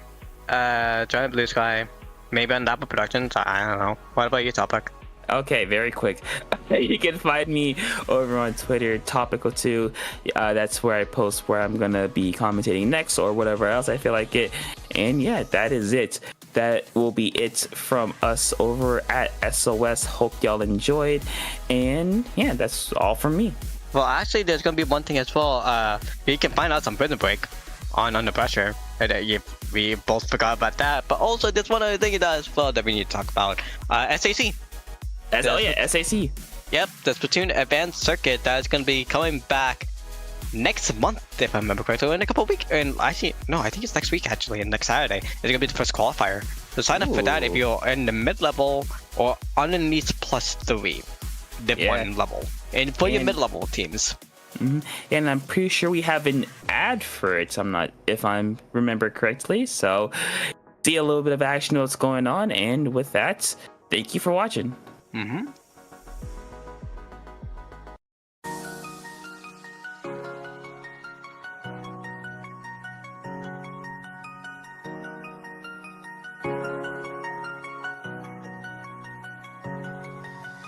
Tempest.